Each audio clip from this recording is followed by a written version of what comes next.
갑니다. 액션. 안녕하세요. 2020년 병역거부자의 날 특집 토크쇼 그런 난민, 병역거부자, 트랜스젠더는 없다 진행을 맡은 손희정입니다. 반갑습니다.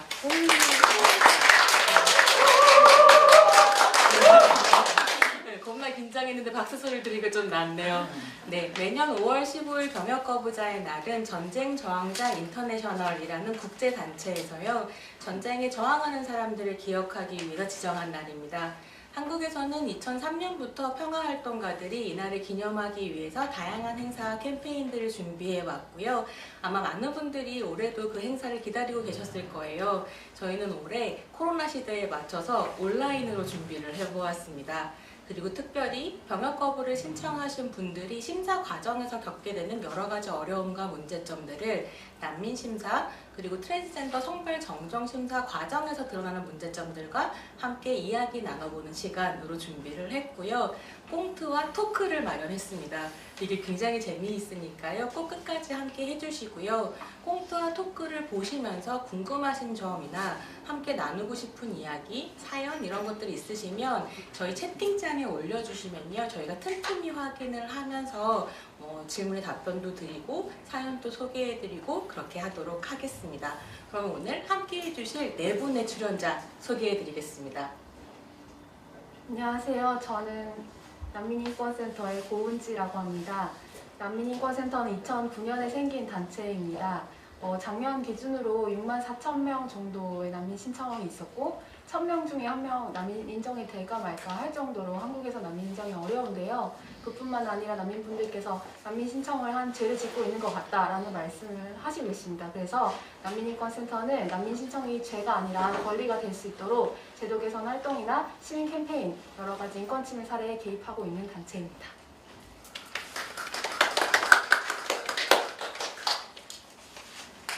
네, 안녕하세요. 저는 예비군 병역 거부자이자 전쟁 없는 세상에서 활동하고 있는 김형수라고 합니다. 전쟁 없는 세상은 모든 전쟁은 인간성에 반하는 범죄라는 신념에 기초해서 전쟁의 다양한 원인을 제거하기 위해 활동하는 평화주의자, 반군사주의자들의 네트워크입니다. 2003년부터 활동해 오고 있고요. 지금은 병역 거부 캠페인, 비폭력 캠페인, 무기 감식 캠페인 이렇게 주요 사업으로 활동하고 있습니다. 반갑습니다. 네, 안녕하세요. 저는 소수자 난민 인권 네트워크에서 활동하는 나몽이라고 합니다. 소수자 난민 인권 네트워크는요, 소수자 난민의 존재를 알리고 이들의 심사 과정이나 재판 과정에서 어떤 차별을 겪고 있는지를 드러내는 활동을 하고 있습니다. 지금 성소유자 활동이나 그리고 HIV 에이즈 운동 그리고 난민 인권 활동가들이 같이 이제 모여서 이제 구성을 하고 있고요. 이들의 삶이 얼마나 입체적인지 이런 것들을 보여주면서 소수자 난민을 지원하는 단체입니다. 네, 안녕하세요. 저는 공익인권 변호사 모임 희망을 만드는 법의 한희입니다. 공익인권 변호사 모임 희망을 만드는 법은 2012년에 만들어진 비영리 전업 공익변호사 단체인데요. 차별적인 법과 제도 관행을 바꾸고 인권이 중심이 되는 세상을 만들기 위해서 활동들을 해오고 있습니다. 그중 활동 중에 하나로서 트랜스젠더 성별정정 사건에 대리를 하거나 또는 관련 제도를 연구하고 논의들을 진전시키는 활동들을 계속 해오고 있습니다.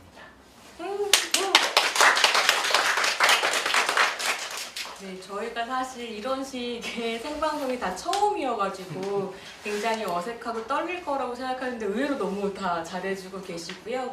오늘 이 생방송 중계는 여러분들이 접속하신 연분홍TV에서 수고를 해주고 계십니다. 연분홍TV에서는 퀴어 현장을 찾아가서 중계를 해주는 더 퀴어 라이브라는 새로운 프로그램을 런치를 했는데요. 중계가 필요하신 퀴어 현장에서는 언제든지 더 퀴어 라이브로 문의를 주시면 좋겠고요. 오늘 방송 함께 하시는 여러분들께서는 연분홍TV의 구독과 좋아요, 네, 버릇이라서 또 나와버리고 말았는데 잊지 말아주시기 바랍니다. 그럼 이제 저희 본격적으로 오늘 토크쇼 시작을 하겠고요. 그 토크쇼의 첫 프로그램인 꽁트 보시겠습니다. 당신과 함께라는 꽁트입니다.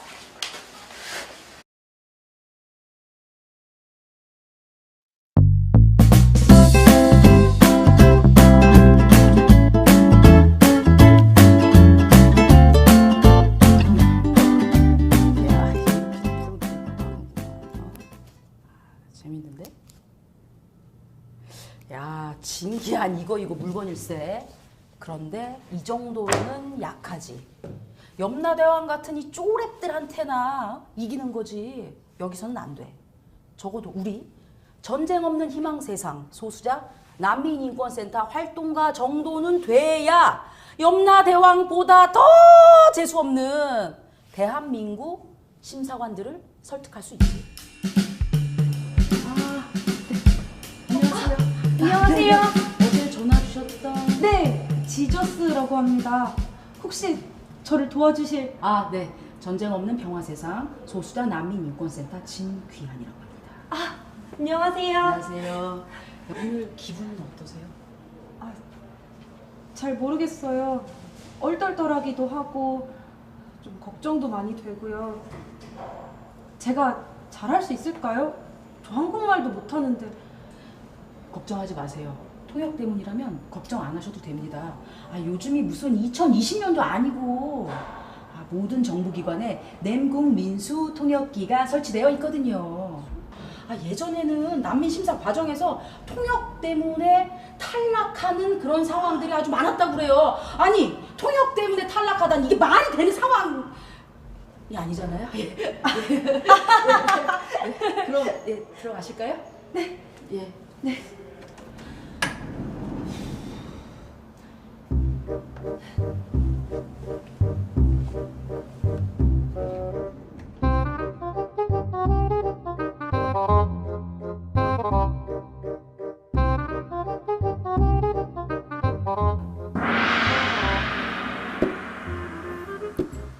어서 오시죠. 난민 심사를 담당하고 있는 일신사관입니다.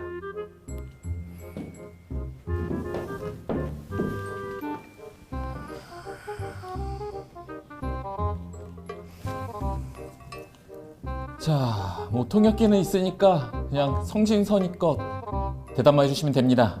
심사에 도움이 될 텐데 성함과 사는 곳 먼저 말씀해 주시겠어요? 제 이름은 지저스이고요. 사는 곳은 심사관님, 노동할 권리뿐만 아니라 기초적인 체류권도 꼴랑 3개월밖에 인정 안 하면서 사는 곳을 물어보시면 좀... 아니 그래도 난민 심사를 제대로 인정받고 싶으시면 따박따박 잘 말씀을 해주셔야 되지 않겠습니까?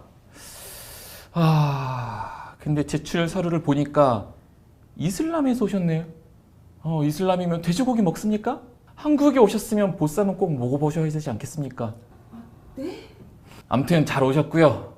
그럼 지저스 씨, 본국을 떠난 이유는 도대체 뭡니까? 여러 가지 이유가 있는데요. 아니 시간이 없으니까 단도직입적으로 따박따박 잘 논리정연하게 말씀해 주십시오. 제 고향은 전쟁터가 되었습니다. 학교도 병원도 모두 파괴되었고 사람들이 살 수 없는 도시가 되어버렸습니다. 재판관님, 한화 이글스 야구단 아시죠? 다이너마이트 타선이라고 불렸었으니까. 왜냐하면 한화 그룹이 군수 산업체이기 때문이죠. 지저스 씨가 탈출한 나라의 내전 지역에서 최근에 한화 수리탄이 발견되었습니다. 증거를 대라고 소리만 높이실 것이 아니라 지저스 씨가 고향을 떠날 수밖에 없었던 이런 상황에 우리가 어떻게 일조했는지 생각해 주시길 바랍니다. 다른 질문으로 넘어가도록 하지요. 지저스 씨, 또 다른 이 난민 신청 이유가 대체 뭔가요? 종교 때문입니다. 종교요? 제가 살던 고향에서는 모두 같은 종교를 믿는 사람들이 있었어요. 저만 달랐습니다. 법적으로는 종교 선택의 자유가 보장되어 있지만요. 다른 종교를 믿는 사람들은 사회에 발붙이기도 힘든 분위기였습니다. 그래서 지저스님 대체 어떤 종교를 믿고 계신가요? 예수 그리스도의 삶을 따르고자 하는 기독교인입니다. 저도 교회 꼬박꼬박 잘 다니면서 11조도 잘 내고 있긴 한데요. 그래서 말인데 제가 질문 한번 해보겠습니다. 지저스 씨, 이사야 3장 4절 한번 외워보시겠어요? 네? 아니, 그런 걸 누가... 네, 이럴 줄 알았지. 이거 하나 기억도 못 하십니까? 아니, 이걸 어떻게... 심사관님, 저도 질문 하나 하겠습니다. 심사관님은 헌법 38조 2항 아십니까? 아니, 진기한 활동가님, 어느 누가 헌법 전문을 알고 있습니까? 그걸 어떻게 외웁니까? 진정한 한국인이라면 헌법 정도는 외울 수 있어야죠. 성경을 외워야만 진정한 기독교인이 되는 겁니까? 아니, 성경보다 아주 얇은, 정말 얇은 헌법 전문 정도는 달달달 외워야 진정한 한국인이라고 할 수 있죠. 못 외우면 가짜 한국인이죠. 그럼 우선은 난민 인정하겠습니다. 대신 성경책 앞으로 잘 읽으셔야 됩니다. 아시겠어요? 감사합니다, 심사관님.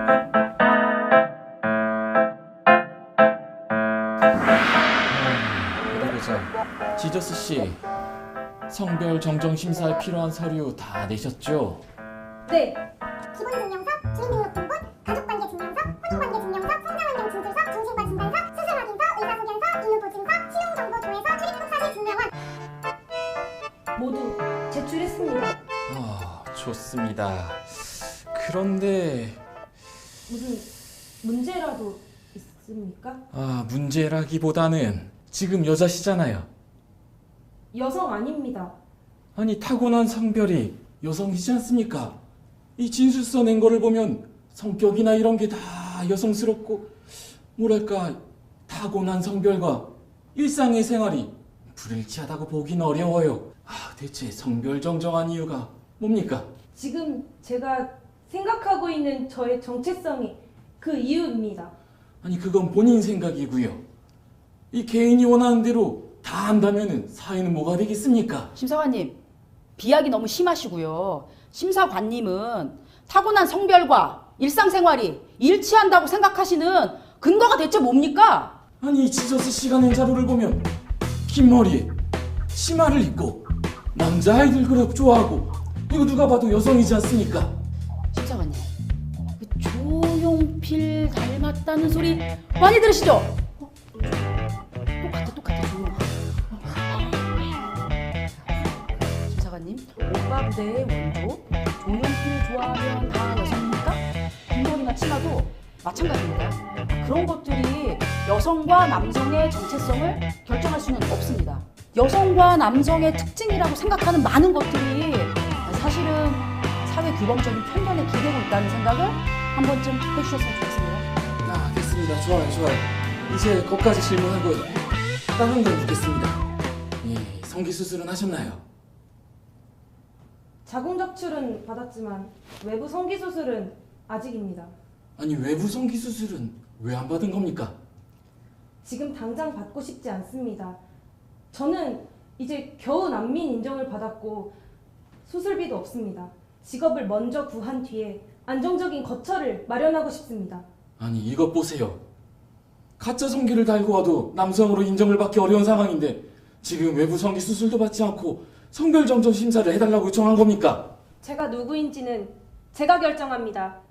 심사관님이 제 성별을 법적으로 판단하실 수 있다고 해도 제 몸과 언어가 저를 말합니다. 성별 정정을 위해서 외부 성기 수술을 강요하는 것은 고문에 해당한다는 국제 인권 규범이 있습니다. 그리고 2013년 서울 서부지법을 비롯해서 외부 성기 수술 없이 성별 정정이 이루어진 다양한 사례들이 있고요. 그리고 성별 판단하는데 성기 유무가 무슨 상관입니까? 그러면 마지막으로 지저스 씨 질문하겠습니다. 결혼은 하실 거죠? 심사관님, 저는 우선 트랜스젠더 남성이고요. 하지만 저의 성적 지향은 남성을 향합니다. 그리고 제가 결혼을 할지 말지는 저의 사생활 아닌가요? 무슨 남자인데 남자를 좋아하고, 이게 무슨... 심사관님, 성적 지향과 성별 정체성에 대한 개념부터 공부하셔야겠네요. 그리고 신처민이 말한 대로 결혼을 할지 말지, 그런 것은 사생활입니다. 성별 정정과 무슨 상관인가요? 됐습니다. 알겠고요. 우선 질문은 여기까지 됐고 결정 나올 때까지 기다리십시오. 언제까지 또 기다려야 합니까? 국제 인권 규범에 따르면 신속 명료하게 처리를 또 해주셔야. 됐다니까요. 됐습니다. 그만하시고요. 알겠습니다. 그냥 가보세요. 그냥 가서 알아서 두 분 원하는 대로 다 그냥 사십시오. 가십시오. 얼른 가십시오.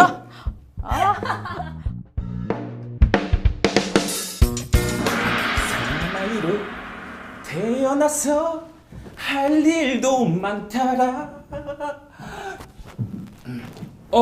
두 분 들어오세요. 거기 계시죠. 이번 분들은 어떻게 해서 오셨나 보자.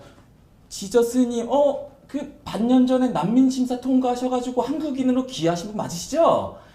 보니까 법적 성별도 남성으로 전화하셨네요. 훌륭합니다. 훌륭해.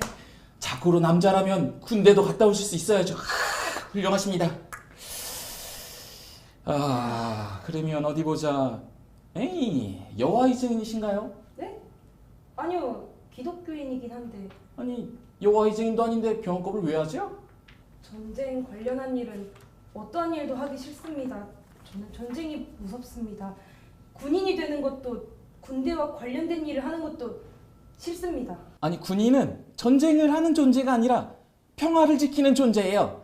심사관님, 설교를 하지 마시고 심사를 하셔야죠. 양심을 지키는 일을 하셔야지. 왜 판관 노릇을 하려고 하십니까? 평화주의자라. 평화주의자 뭐 좋습니다. 제가 질문을 몇 개 해보죠. 혹시 광주민주화운동이라고 아세요? 네, 알고 있습니다.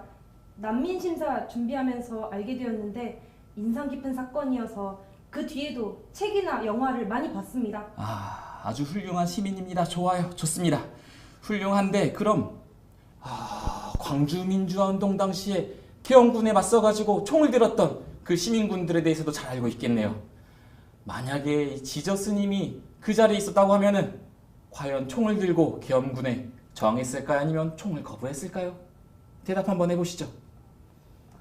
심사관님, 제가 고향을 떠나 여기까지 온 건 전쟁을 피하기 위해서입니다. 저는 총이 무서워요. 총을 들 수 없습니다. 지금 그 말인즉슨 총을 들고 계엄군에 싸웠던 광주민주화운동의 시민군을 지금 부정하시는 겁니까? 네? 아니요, 설마요. 전혀 그렇지 않습니다. 그러면 오히려 총을 들 수 있다고 총을 드는 걸 긍정을 하시는 거네요. 당신 지금 평화주의자 맞습니까? 아니, 그러면은 지금 이렇게 나와 있는 것도 겉으로는 폭력에 저항하는 것처럼 보여놓고 심사 통과하려고 이러는 거 아닙니까? 예. 존경하는 심사관님, 우리 헌법은 모두에게 평등한 권리를 보장하는 거 맞죠? 당연합니다. 대한민국은 헌법에 따라서 운영되고 있는 민주공화국 맞습니다. 그럼 헌법에 따라 잘못에 대해서는 합당한 처벌을 받고, 반대로 헌법에 보장한 권리는 그가 아무리 살인마고 거짓말쟁이여도 보장된 권리를 보장해줘야 되는 거 아닙니까? 됐습니다. 당신이 어떤 말씀 하시려고 하는지 충분히 알고 있습니다. 아니, 그러니까 양심의 자유는 헌법상의 권리가 보장하는, 그러니까 나쁜 놈들도 함께 보장되어야 된다는 당연한 권리라는 말씀 아니에요. 제가 하려는 얘기는 그게 아닙니다. 지금까지 지저스님이 했던 말들이 호떡 뒤집듯이 계속 말이 바뀌고 있다는 거 아닙니까? 아니, 어떻게 양심이 바뀌고 내 얘기가 계속 바뀐다는 게 말이 된다고 생각합니까? 그런 태도로 어떻게 지금 심사를 받을 수가 있겠습니까? 심사관님, 대한민국에서 가장 존경하는 대통령이 누굽니까?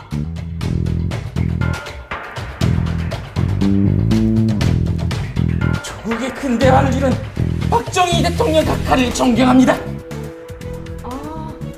박정희 대통령? 박정희 대통령 아세요? 지저스님 그렇게 안 봤는데 역사 공부 좀 하셨나 보네요. 네! 박정희 대통령 아주 매력적인 인물이라서 조금 공부를 했습니다. 변신의 기재잖아요. 만주군의 장교였다가 해방전국에선 남조선 노동당, 이후에는 반공주의자. 제가 소설가가 꿈이었거든요. 소설에서도 평면적인 인물은 인기가 없어요. 네, 박정희 대통령처럼 양극단의 신념 극단으로 가는 복잡한 인물 분상에 제가 관심이 많아서요. 뭐라고요? 아, 심사관님 모르셨구나. 박정희 대통령 한때 남로당 활동도 했었거든요. 아, 신념은 바뀌지 않는다면서요. 저는 생각이 다르다. 저는 이 박정희 대통령이 기회의 인생한테 절대로 생각하지 않습니다. 설마 신념을 이렇게 호떡 뒤집듯이 이렇게 막 뒤집었겠어요. 진지한 마음, 이 마음의 소리를 듣고 그러지 않으셨을까요? 심사관님께서 존경하는 대통령인데. 알겠습니다. 그만하시고요. 이 사람들이 지금까지 어떻게 심사를 통과하였는지 충분히 알 것 같군요. 더 이상 질문하지 않겠습니다. 심리는 이상으로 끝낼 거예요. 대신 심사 결과를 4주 뒤에 서면으로 통보하겠습니다. 돌아가십시오. 이상으로 끝입니다.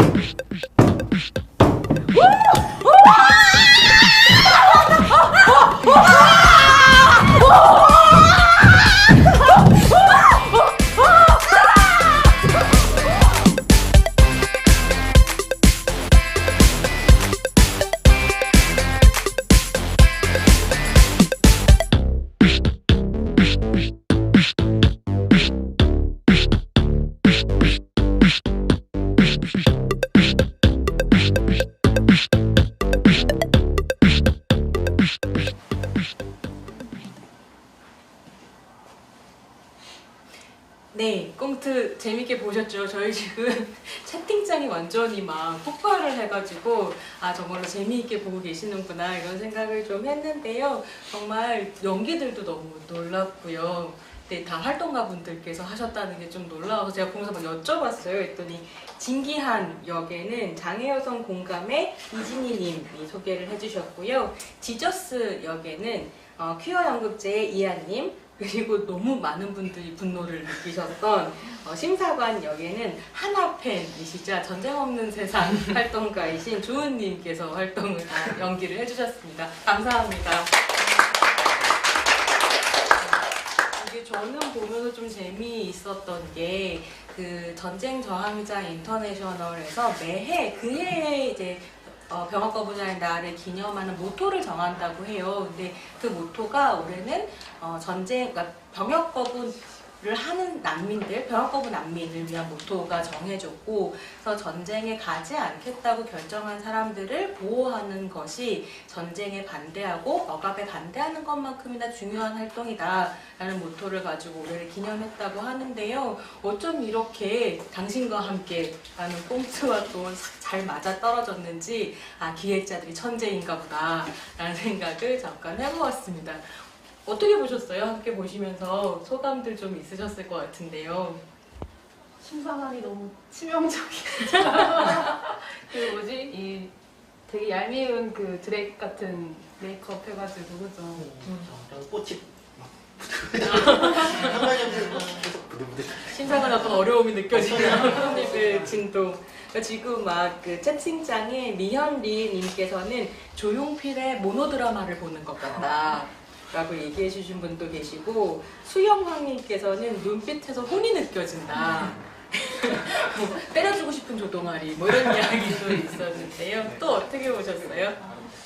저는 그 병역 거부 때는 안 나왔지만 그 변호사님이 심사관이 공부 좀 하셨으면 좋겠다라는 게 좀 인상 깊었어요. 뭔가 그 사람이 처한 맥락이나 삶의 선택들에 대한 충분한 이해 없이 그냥 자기 생각을 막 관철하려고 막 가르쳐 들고 하는 것들에서 이제 공부 좀 하셨으면 좋겠다라는 좀 시원하게 느껴졌어요. 약간 사이다 같은. 네. 그리고 같이 보신 분 중에 그렇게 얘기하신 분 계세요. 가연백님께서는 심사관 참교육 시키는 드라마다. 그리고 홀릭님께서는 정부기관에 이 영상 의무로 시청시켜야 한다. 네. 의무로 가는 그날까지. 네. 한이좀 어떠셨어요? 이게 어떻게 보면은 이게 다 연결이 된다. 트랜스젠더 남미, 병역거부자. 이게 사실 어디선가 이게 어떻게 같이 묶일 했는데 사실 보면 다 자격을 심사하고 어떤 정체성과 어떤 삶을 그냥 몇 마디 말로써 그 심사관이라는 사람이 마치 자기가 높은 지위에서 이상의 인생을 다 판단할 수가 없다고 하는 거잖아요. 이 모든 것들이 다 공통된 것들이 되게 잘 그게 얼마나 이상한 일인지가 잘 보여진 것 같아요. 그래서 좀 보시면 이제 심사관들이 저렇게 보면 이상해 보이지만 많은 판사들도 저렇습니다. 저 심사관보다 못한 판사들도 저는 많이 만나보거든요. 정말 교육이 필요한 것 같아요.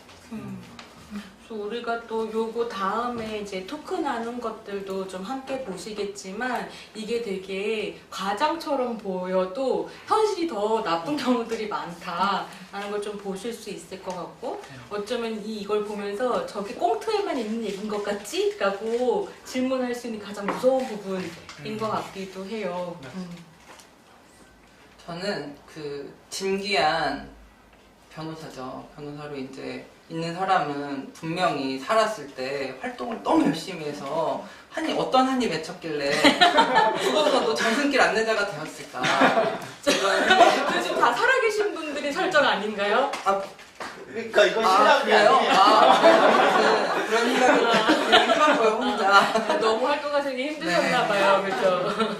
네. 그리고 또 저게 어쨌든 옆에서 계속 조력을 해주고 있잖아요. 그래서 이제 조력자의 역할이 되게 중요하겠다라는 생각이 들었어요. 만약에 이제 저 징계안이 없었다면은 정말 그 혼자서 심사를 받았을 때 얼마나 더 위축이 되고 자기 얘기를 하지 못했을까 좀 그런 생각이 들더라고요. 조력자의 역할을 좀 볼 수 있는 꽁트기도 했네요. 혹시 뭐 이렇게 그렇게 하시면서 했던 경험과 이 꽁트 좀 연결되는 이런 기억이 있으세요? 저는 현실과 다른 부분이 많이 보였던 것 같은데, 그러니까 되게 마지막에 되게 빨리 쉽게 통과가 돼버리잖아요. 그게 사실은 너무 현실과 다른 부분인 것 같아서 씁쓸하기도 했던 것 같아요. 당신과 함께도 역시 신과 함께처럼 판타지물인데 가장 판타지스러운 건 그 부분이다. 빠른 해피엔딩. 저희가 좀 더 많이 노력을 해야 될 것 같습니다. 지금 채팅창에 질문은 아니지만 깻님님이 이런 얘기 올려주셨어요. 내일 병무청에 신체검사 받으러 가는 트랜스젠더입니다. 그래서 불안하네요 라고 올려주셨는데요. 혹시 한희 변호사님 뭐 이렇게 해주실 이야기 있으시면 나눠주세요. 트랜스젠더 병역 이제 판정 관련해서는 여러 가지 좀 문제점들이 과거에 좀 있었고 인권단체에서 계속 문제 제기를 해서 조금 개선이 된 부분도 있고 아직 부족한 부분도 있어요. 일단은 이제 트랜스젠더 남성의 경우에는 이제 남성 선별정정을 했던 서류만 내면 바로 이제 면제 처분이 이루어지고요. 트랜스젠더 여성의 경우에는 어쨌든 법적 성별이 남성이면 신체검사를 받아야 되는 거죠. 근데 이제 과거에는 트랜스젠더로 얘기를 해도 무조건 수술을 해라. 수술하지 않으면 이제 군대를 가야 된다. 이런 식으로 나오는 게 있었는데 이제 최근에 이제 규정이 바뀌어서 이제 성주체성 장애, 그러니까 정신과 진단서를 내면은 이제 현역으로 가진 않아요. 그러니까 보충역 또는 면제역으로 이렇게 두 가지 등급만 나눠지고, 그다음에 성별 그 신체 검사에 있어서도 뭐 어떤지 약 지역마다 다를 수 있겠지만 그래도 트랜스젠더라고 하면은 뭐 별도로 검사받게 해준다거나, 이제 줄이 있어도 뭐 따로 이제 줄을 해갖고 그냥 빨리 검사받고 집에 갈 수 있게 해준다거나 이런 것들도 있으니까. 너무 이제 걱정하지 마시면 좋겠고요. 혹시라도 뭐 과정에서 여전히 이제 아직 뭐 무죄할 수도 있으니까 법무청 심사관 이상한 질문을 하거나 아니면 되게 불쾌한 경험을 할 수도 있으니까 그렇게 되면 저희 희망법에 바로 연락 주시면은 같이 대처를 논의해보면 좋겠습니다. 희망법으로 연락 주시는 것으로 또 함께 움직여 주실 수 있다고 하고요. 그러니까 깻님님께서 굉장히 이렇게 가볍게 보이는 것처럼 댓글을 남겨주시긴 했지만 저희가 다 응원의 마음을 드리면서 용기 내시기를 바랍니다. 함께 해주셔서 감사합니다. 네, 또 저희 꽁트 얘기 조금 더 해보고 그 다음 토크로 넘어가 볼까 싶은데 다른 분들께서는 또 어떤 재미있는 게 있었을까요? 아까 이제 은지님이 좀 비현실적이다라고 하면서 좀 빠르게 이제 해피엔딩처럼 갔다라고 하셨는데 또 한편으로는 빠르게 정말 탈락시키는 그런 지점에서는 또 비현실적인 것 같기도 해요. 그러니까 정말 귀찮아서 일단 통과라고 하는데 사실 귀찮아하면서 탈락을 시키는 경우들이 너무 많고, 그리고 떨어졌을 때 뭔가 그런 심사가 떨어졌을 때 이제 어떻게 다시 재심사를 할 수 있을까, 이런 어떤 구체적인 또 다른 어떤 서사들을 좀 현실에서는 좀 더 많이 있지 않나 라는 생각이 들더라고요. 얄미운 심사관 조용필은 그래도 좀 괜찮은 케이스였던 것으로 그러면 그럴 수 있을 그렇게 정리해도 괜찮아요? 그건 좀 아니죠. 괜찮은 케이스라고 하면 좀 이상할 것 같고 네. 현실이 픽션을 못 따라가는 현실이 참 안타까울 뿐이죠. 사실 저는 여기서 이제 중간에 계속 심사관님한테 끊잖아요. 이게 잘 안 되죠. 특히 선별정령 이제 법정에서 하는 건 판사한테 하는데 판사님하고 중간에 끊는 건 약간 드라마 같은 역이고요. 보통은 이제 가만히 듣고 있다가 이제 한마디 하지만 오히려 판사가 막 됐고요. 그러면 이제 끝내겠습니다. 이렇게 끝내버리는 경우가 더 많고 그래서 되게 어떻게 보면 이제 이 심사 절차란 게 뭐 물론 이제 당연히 허가를 받기 위한 목적도 있겠지만 본인의 어떤 충분한 얘기를 하고 올 수 있는 어떤 기회기도 하잖아요. 내가 어떤 걸 나를 스스로 얘기를 하고 나의 솔직한 얘기를 할 수 있는 근데 그런 것들을 어떤 데서는 정말 듣지도 않고 그냥 주면서 자 그 뭐 할 말 있으세요? 할 말 있으면 할 말 있으면 끝나겠습니다. 이렇게 하고 진짜 한 2분만 끝낸 적도 있거든요. 그럼 이거 왜 한 걸까? 이런 생각도 들 때도 있어요. 적어도 저렇게 들어주고 댓글 걸어도 가만히 있는 어떤 저 조용필 심사관 그나마 괜찮다. 그게 현실이 그만큼 못하다. 그 지금 한희 변호사님이 얘기해 주신 거와 연관돼서 CH님께서요. 꽁트 마지막에서 진정성과 일관성 부분은 어떤 식으로 돌파해 나가야 할지 좀 의문이 들었다. 진정성과 일관성 부분. 실제 심사 과정에서 역공하기도 쉽지 않고 일관성 항목이 심사의 가장 중요한 기준인 것 같아서 그 기준을 부정하는 방식으로 전략을 짜기도 어려울 것 같다. 이런 댓글 남겨주셨는데요. 네. 혹시 이 일관성과 진정성을 어떻게 증명하는가에 대해서 조금 진짜 저도 좀 어려운 문제인데 이제 저의 경우에 비춰보면 저는 이제 예비훈련 거부인데 판사님이 이런 질문을 하셨어요. 군대 가지 않았냐? 군대에서 잘 지냈냐? 아무 문제 일으키지 않았냐? 라고 질문을 하거든요.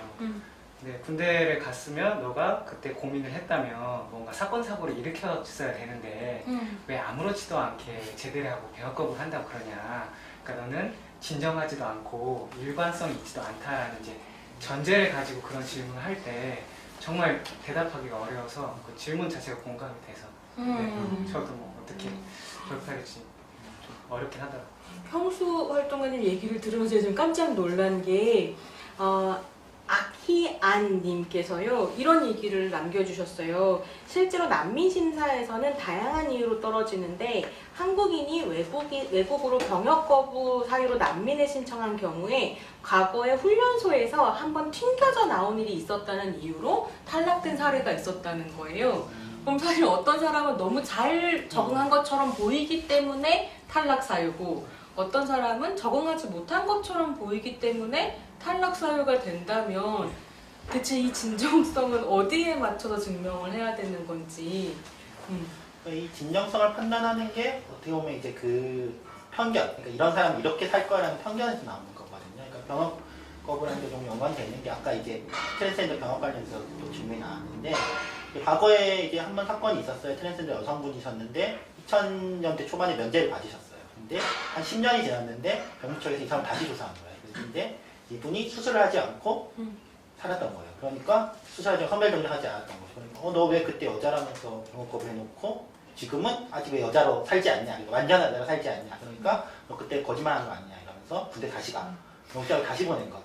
그래서 그거 갖고 이제 소송을 걸어갖고 다퉜는데 그때 병무청이 든 논리가 이거였어요. 네가 이 사람이 진짜 트랜스젠더면 법적 선별은 남성이야. 근데 네가 선별 여성을 생각하면은 항상 되게 우울할 것이고 사람도 못 만나고 정말 항상 모든 활동을 못했어야 되는데 봐라 친구도 있지 않냐, 아르바이트도 했지 않냐, 뭐 가족을 얘기도 하지, 뭐 어쩌라는 거지. 뭐 이거는 지뢰만 틀어박혀 있었어야 된다고 생각하는 건지. 그냥 자기가 그냥 갖고 있는 이미지가 있는 거예요. 그 이미지에 맞지 않으면 진정성이 아니라고 얘기하는 거는 사실 그 물어보는 질문 자체가 되게 폭력적이죠. 사실 지금 나온 이런 이야기들을 저희가 조리 있게 잘 하기 위해서 사전 토크로 좀 찍어놓긴 했었어요. 그래서 난민 심사와 트랜스젠더 성별 정정 심사 그리고 병역 거부 심사 당시에 나올 수 있는 여러 가지 문제점에 대한 이야기를 담은 토크를 이제 좀 보려고 하는데 거기 그 이야기가 끝나고 다시 이야기를 나누면 더 좋을 것 같아서요. 네, 하기 전에 한 가지만 여쭤볼게요. 질문이 들어와서요. 여옥양님께서요. 난민인권센터에서는 실제 병역 거부를 하고 한국에 오신 난민을 만나보신 적이 있으신가요? 소문만 들어서라고 이제 남겨주셨는데요. 네. 네, 실제로 병역 거부를 하고 오시는 난민분들이 많이 계세요. 되게 흔한 사례 중에 하나인데, 근데 문제는 난민 인정을 받기가 그만큼 어려운 거죠. 왜냐면은 지금 난민 협약상으로는 단순히 병역 거부만 해서 난민 지위를 인정할 수 없다.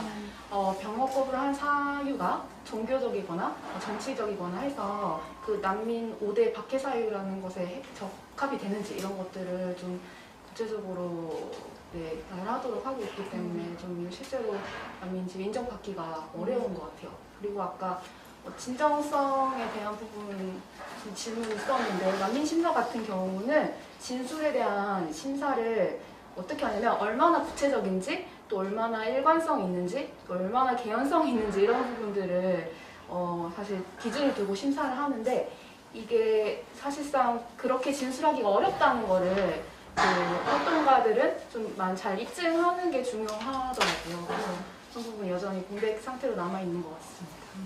네, 저는 조금 궁금한데 사실 한국이 병역 거부 자체를 받아들이는 감수성도 매우 낮은데 병역 거부 난민 신청을 한국으로 하시는 이유가 있는지가 좀 궁금하거든요. 대부분 난민분들은 한국을 선택해서 오시기보다는 선택지가 한국밖에 없기 때문에 오시는 경우가 많아요. 그래서 꼭 한국이어서 오는 이유는 없을 것 같아요. 근데 아까 꽁트에서도 제가 이제 느꼈던 점이 이게 꼭 세 가지 심사일 수도 있지만 이제 난민 심사에는 이제 각종 이제 박해 사유가 있기 때문에 트랜스젠더 심사를 보면서 난민 심사가 또 겹치고 또 병역 거부 심사를 보면서 난민 심사가 되게 겹치는 부분이 많이 있고 되게 질문도 유사하구나 이런 생각이 들더라고요. 그래서 사실 오늘의 이 시간이 바로 거기에 또 의미가 좀 있는 것 같아요. 사람들이 별개의 세 건이라고 생각하는 것들이 얼마나 잘 공통점을 가지고 있기도 하고 하나이기도 한가를 좀 확인할 수 있는 시간인 것 같고요. 그럼 저희가 준비한 이 이야기를 좀 더 깊이 있게 나눠본 토크를 보시고 다시 돌아오실 텐데요. 저희 한 27분 정도 토크가 진행이 될 텐데 보시는 동안 또 많은 질문 그리고 코멘트 남겨주시면 끝나고 난 다음에 또 답변 드리고 소개하고 이러면서 함께 가도록 하겠습니다. 채널 고정하고 토크 모시겠습니다.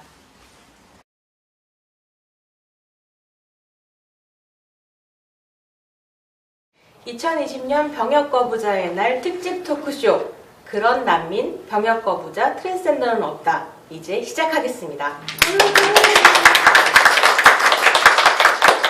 예, 안녕하세요. 저는 오늘 진행을 맡은 손희정입니다. 이번에 이제 병역거부자의 날을 맞이하여서요. 난민인권센터, 소수자 난민인권 네트워크, 희망을 만드는 법, 그리고 전쟁 없는 세상 이렇게 4개의 단체에서 좀 의미 있는 시간을 만들어 보았습니다. 병역 거부를 하거나 난민 신청을 하거나 트랜스젠더 성별 정정 신청을 하면 국가에서 자격을 심사하죠. 이 심사하는 과정과 절차 그리고 그것을 둘러싼 문제점에 대해서 좀 이야기를 나눠보려고 합니다. 이게 저희가 토크쇼의 주제를 국가가 누군가의 정체성과 자격을 심사하는 이런 절차와 과정, 성격에 대해서 좀 질문을 던져보고 싶어서 기획된 토크쇼이고 이게 그러다 보니 트랜스젠더나 병역 거부자나 난민이나 굉장히 유사한 방식으로 어떤 식의 자격 검증이 들어간다라는 고민을 좀 가지고 있었어요. 그래서 각자 활동하시는 영역에서 그 심사 절차가 어떤지 그리고 어떤 점이 가장 큰 문제점으로 좀 꼽아볼 수 있는지 이런 이야기를 들어보고 싶은데요. 어느 분부터 해주실까요? 네, 트랜스젠더 성별 정정은 이제 아마 앞에 난민이나 병역 거부랑은 다르게 이제 법원에서 심사를 합니다. 그래서 이제 2006년에 대법원이 판례를 만들고 관련된 예규라고 이제 내부 규정을 만들어서 그걸 통해서 절차랑 요건을 규정하고 있는데요. 사실 근데 성별 정정 자체의 문제점은 지금 현재 굉장히 요건이 까다롭고요. 지금 현재로서는 이제 대한민국 국적이어야 되고 성인이어야 되고 그리고 정신과 진단을 받았어야 되고 생식능력이 없어야 되고 외부성기 수술을 했어야 되고 혼인했어는 안 되고 미성년 자녀가 없어야 되고 나가서 이제 전과가 있어도 안 되고 빚이면 안 되고 뭐 이것저것 요구하는 게 너무 많습니다. 그리고 절차도 굉장히 복잡해요. 서류도 막 10가지를 내야 되는데 이걸 뭘 내야 되는지가 전혀 법원의 홈페이지 안내가 없거든요. 그래서 막 저희가 이제 2017년에 관련된 조사를 했었는데 이 성별정령 정보를 어디서 만들었냐고 하니까 대부분이 커뮤니티나 아니면 뭐 인권단체 아니면 실제 병원 이런 데서 얻는다고 하고 법원한테 얻었던 경우는 4%밖에 안 됐어요. 그러니까 사실상 법원에서는 정보를 못 얻는 그러니까 법원이 자기가 관리하고 있으면서도 약간 방치되어 있는 상황이고요. 그리고 그러면서 굉장히 심리기간도 길어지고 얼마 걸릴지 기약이 없어요. 뭐 길게는 막 1년 5개월이 걸려도 아무런 뭐 답이 안 나와서 결국 포기하는 그런 경우도 있을 정도로. 그래서 이게 굉장히 본인한테 중요한 절차임에도 약간 법원에서 굉장히 무심하게 나오고 있는 문제점 거죠. 뭔가 승인하기 위한 심사라기보다는 배제하고 제외하기 위한 심사인 것 같은 느낌이 들 정도로 자격 요건이 굉장히 많은데 난민의 경우는 어떤가요? 심사 절차 문제점 좀 짚어주시겠어요? 네. 우선 그 난민 심사 절차에 대해서 설명을 드리면 크게 회부 절차와 심사 절차가 있습니다. 회부 절차 같은 경우는 입국 전에 항만에서 이 심사를 접수받을지 여부를 7일 이내에 하는 거고요. 이제 심사 절차 같은 경우는 이제 입국 이후에 5단계로 나뉘는데 첫 번째 2단계가 이제 행정부 단계로 법무부가 심사를 하는 거고 이제 나머지 3단계가 사법부가 행정부 심판을 근거로 해서 심사를 받는 건데 평균 5년 정도의 시간이 걸립니다. 근데 이제 그 난민 심사의 문제를 크게 3가지로 말씀드릴 수 있을 것 같은데 첫 번째가 심사의 그 독립성 문제입니다. 1차 심사 같은 경우는 법무부에서 실제로 신청서를 검토를 하거나 이제 면접을 본 내용을 바탕으로 결정을 내린 걸 상고에 올리는 구조이기 때문에 기존에 이제 99% 불인정을 했던 관행을 거슬러서 그 인정 결정을 내리기가 굉장히 어려운 구조일 수밖에 없는 거죠. 그래서 실제로 한 공무원이 이 사람은 난민 인정해줘야 될 것 같은데 상고의 눈치가 보여서 도저히 결재를 못 올리겠다라고 할 정도로 지금 심사의 독립성이 확보가 되고 있지 않은 게 문제입니다. 2번째는 심사의 전문성 문제입니다.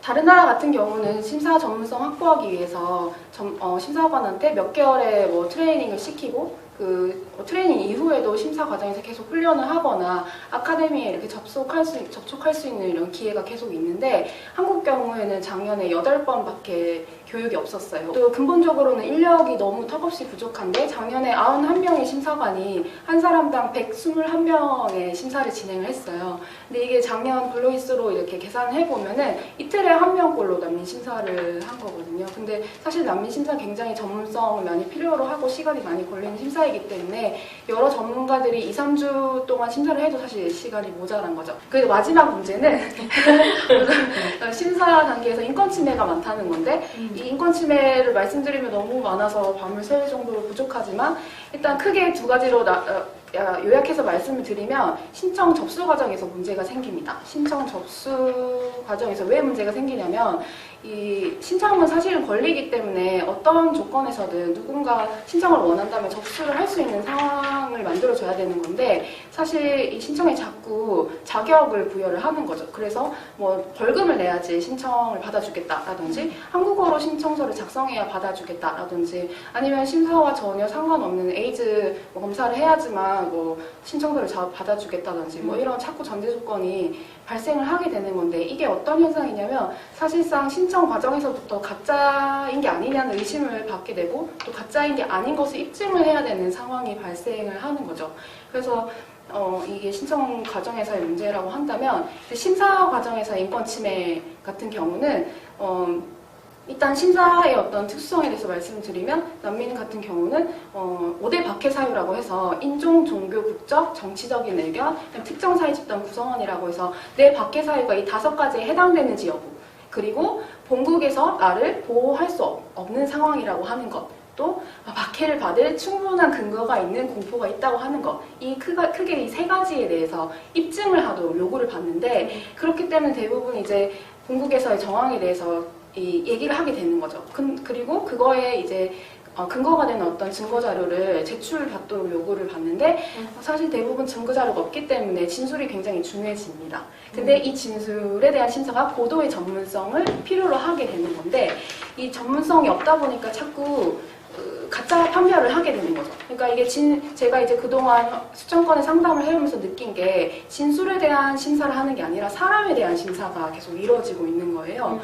그래서 심사 과정에서 너 같은 새끼한테는 난민 인정 안 해줄 거야. 너네 나라 돌아가. 이런 얘기가 그냥 나오는 게 아니고 그러니까 심사관이 사실상 신의 밑에 있는 거죠.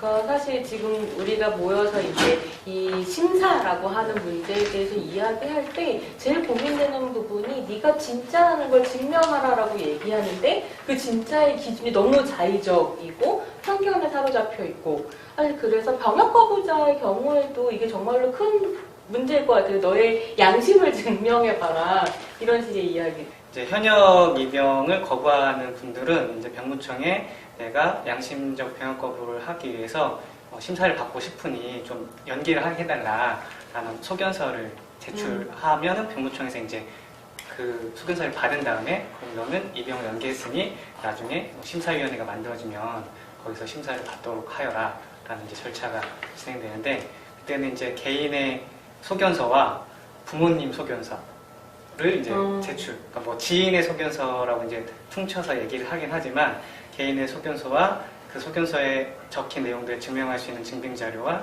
주변 어떤 지인들의 어떤 소견서, 대체적으로는 부모님 소견서를 많이 요구하고 있고 그래서 이제 뭔가 양심이라는 거는 개인의 선택이고 개별적인 것임에도 불구하고 그 개인과 개인을 둘러싼 사람들의 어떤 소견까지 약간 요구한다는 좀 어려움이 있는 것 같고 재판 과정에서는 뭐 앞에 말씀해 주셨던 거를 이제 판사나 검사가 그런 질문이나 행동들을 많이 하는 거죠.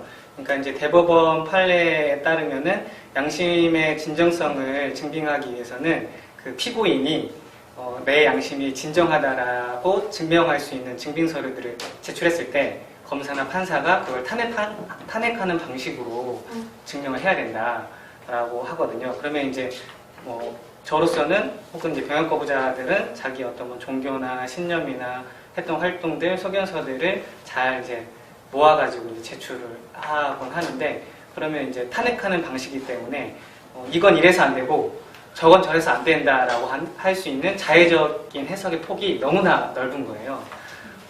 그게 이제 가장 재판 과정에서 큰 문제고 그래서 병역 거부자가 재판 과정에서 양심을 인정받는 거는 개인의 양심에 달리는 게 아니라 판사의 신념과 양심에 오히려 더 의존하는 듯한 결과들이 많이 나오고 같은 종교를 가지고 비슷한 종교 생활을 했더라도 어떤 분들은 뭐 양심적 병역 거부자로 이제 무죄 판결을 받기도 하는데 어떤 분들은 유죄 판결을 받기도 해서 현재로서는 그 기준이나 어떤 일관성 자체를 확인하기 어려운 게 가장 큰 문제이지 않을까라고 생각합니다. 네.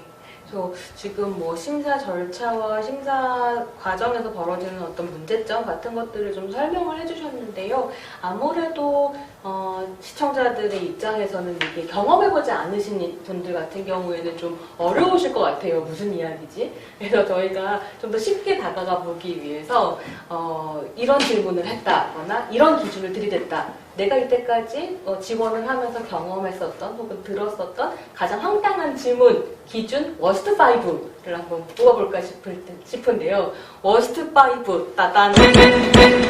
이거는 그냥 하나의 시나리오 같아요. 본인이 언제 성소수자라는 걸 깨달았냐, 몇 월 며칠, 어떤 사건으로, 내 성적 지향을 처음 고민하기 시작한 나이에 대한 답이 면접 때랑 다르다. 이거는 그러니까 정체성 자체를 하나의 사건, 팩트 이걸로만 되게 납작하게 받아들이는 뭔가 이 심사관의 좀 인식의 문제고 또 이거 자체가 뭔가 정보값이 틀리면 완전히 이제 부정해버리는 이런 게 있고요. 또 하나는 정상인이 될 생각은 해보지 않았는가. 이건 되게 이제 전형적인 혐오의 논리잖아요. 이런 거를 난민심사에서 왜 묻는 것일까 한번 고민해보면 좋겠어요. 또 하나는 당신 나라의 유명한 성소수자 활동가 이름을 아는가? 저는 이거를 그냥 저의 친구들한테도 너는 나 빼고 나 다른 성소수자 활동을 아는 사람이 있니? 이렇게 하면 사실 저희 단체 이름도 모르는 사람들이 너무 많잖아요. 근데 이런 거를 이제 또 물어보는 게 이제 있더라고요. 그리고 동성애자라고 했는데 어떻게 이성과 같이 찍은 사진이 있지?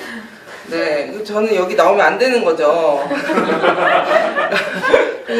이런 것들, 그러니까 동성애자라고 하는 어떤 전형성들을 이제 되게 박제를 시켜서 좀 보는 좀 관점의 문제가 좀 있는 것 같아요. 그리고 마지막으로는 숨기면 되는데 왜 박해받았다고 주장을 하느냐. 그러니까 이거는 되게 많이 좀 헷갈리는 질문일 수도 있을 것 같아요. 그러니까 여기서는 이제 자신이 이제 뭐 동성애자든 HIV 감염인이든 그 본국에서 숨기면 되는데 뭐하러 너는 이거를 드러내서 박해를 받았냐, 내지는 왜 너는 숨겨서 왔는데 왜 이걸 박해를 받았다고 생각을 하느냐 라고 하는데, 사실 박해를 받았다는 게 뭔가 물리적인 폭력만 얘기를 하는 건 아니잖아요. 여기서는 이 사람이 어떻게 박해를 받았는지에 대한 맥락이 되게 중요한 건데, 근데 이게 왜 중요한 질문 중에 하나라고 생각을 하냐면은, 예전에 대법원에서 이 성소수자 난민에 대한 재판이 있었어요. 이게 이제 계속해서 올라갔는데 대법원에서 이거를 이유로 이제 기각을 시킨 거죠. 그러니까 이게 자꾸 제가 아니라 주변 사람들을, 그러니까 너 어디에 소속됐는지를 묻거든요. 뭐 부모님의 종교는 뭐냐, 가족도 뭐 네가 믿는 종교를 같이 믿고 있느냐, 뭐 네가 믿는 종교에서 병역을 한 사람이 있느냐. 저는 이제 뭐 종교적 신념보다도 전쟁 없는 세상이라는 단체에서 활동하는데, 그러면은 그 단체의 정관을 좀 가져와 봐라. 병역법을 명시하고 있느냐, 뭐 이런 질문들을 많이 하고요. 이게 전형적으로 가장 많이 나오는 질문인데 잘 안 뜯어지네요. 제가 긴장을 해서 그런가. 그러니까 뭐 가족이나 사랑하는 사람이 뭐 강도를 당하거나 살해 위협을 당할 때 너는 그때 옆에 있다. 그럼 뭐 어떤 판단을 할 거냐, 어떤 선택을 할 거냐.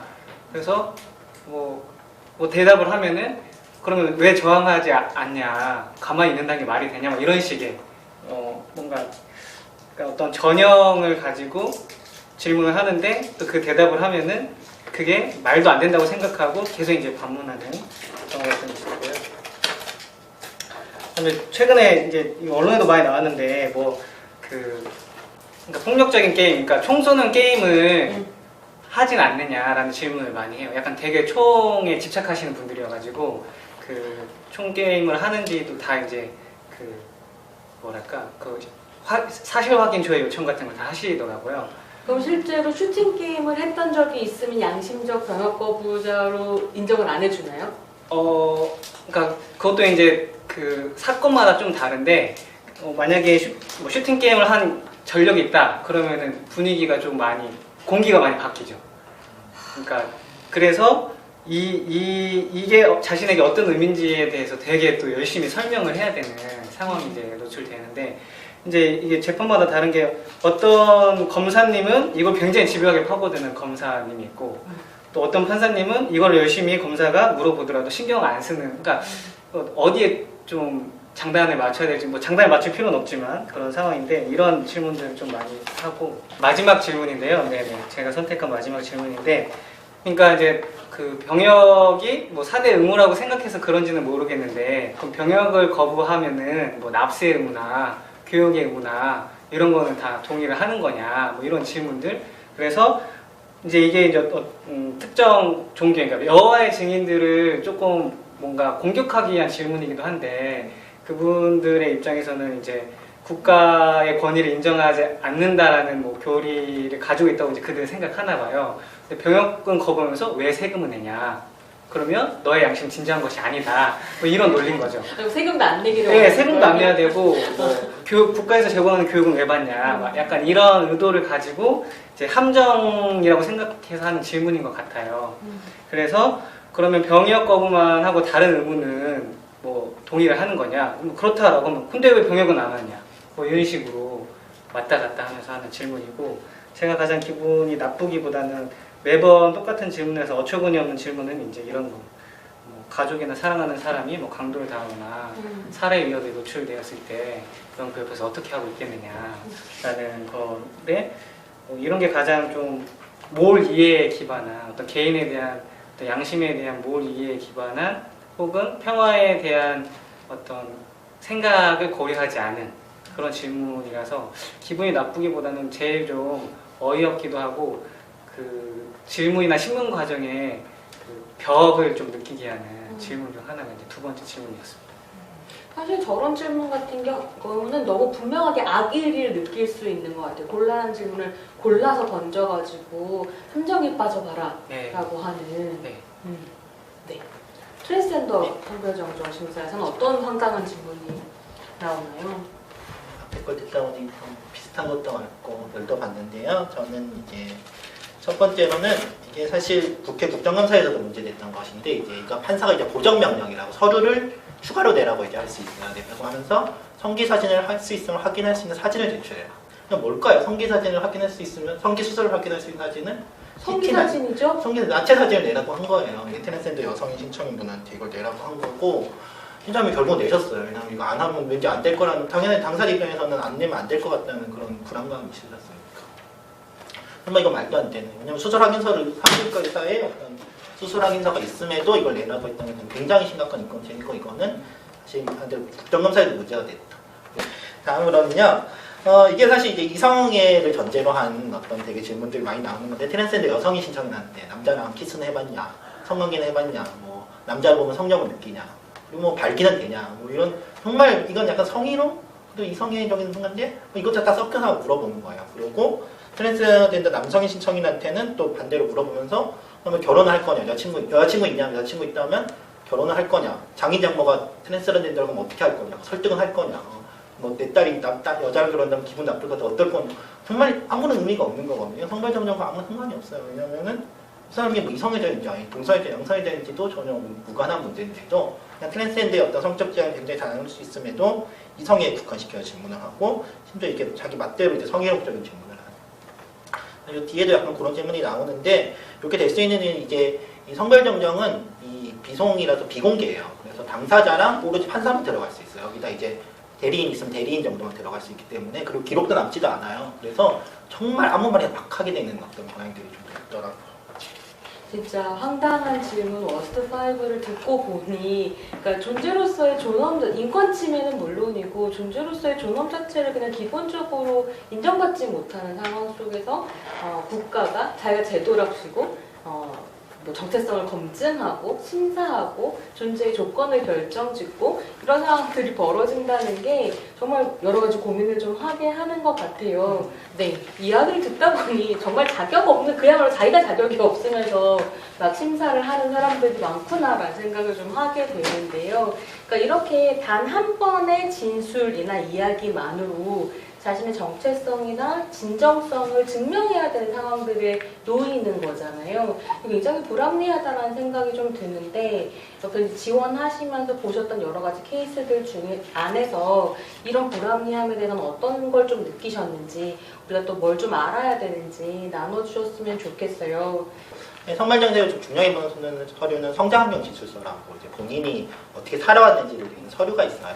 근데 그 서류에 대한 심사가 좀 주로 이루어지는데 이 서류가 사실 결국은 개인이 내가 어떤 남성인지 여성인지를 태어났을 때 지금까지 그냥 살아온 시기를 다 입증을 하라고 하는 거거든요. 굉장히 어렵죠. 굉장히 어떤 남성 여성의 전형적인 틀을 맞춰놓고 거기에 맞는 삶을 살았음을 증명하기 때문에 성장을 쓰는 사람들 대부분이 이제 어릴 때부터 뭐 이제 남성으로 성장을 하면 뭐 이제 치마 입기 싫어했고 뭐 앉아서 소비만 보는 걸 싫어했고 뭐 고무줄 놀이 안 하려고 했고 뭐 축구를 좋아했고 뭐 이렇게 하지만 그게 사실 그 사람의 어떤 삶일 수도 있지만 그 사람이 되게 굉장히 다른 여러 가지 국면들이 있었을 것인데 그걸 다 삭제시키기 요구하는 것이고 그걸 통해서만 너가 인증할 수 있다고 요구하는 것이고요.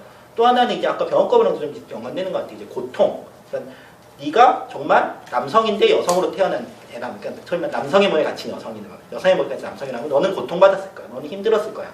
너는 정말 아무것도 못했어요. 성장수 전에는 아무것도 이런 식으로 계속 얘기를 하거든요. 그래서 법원도 그렇고.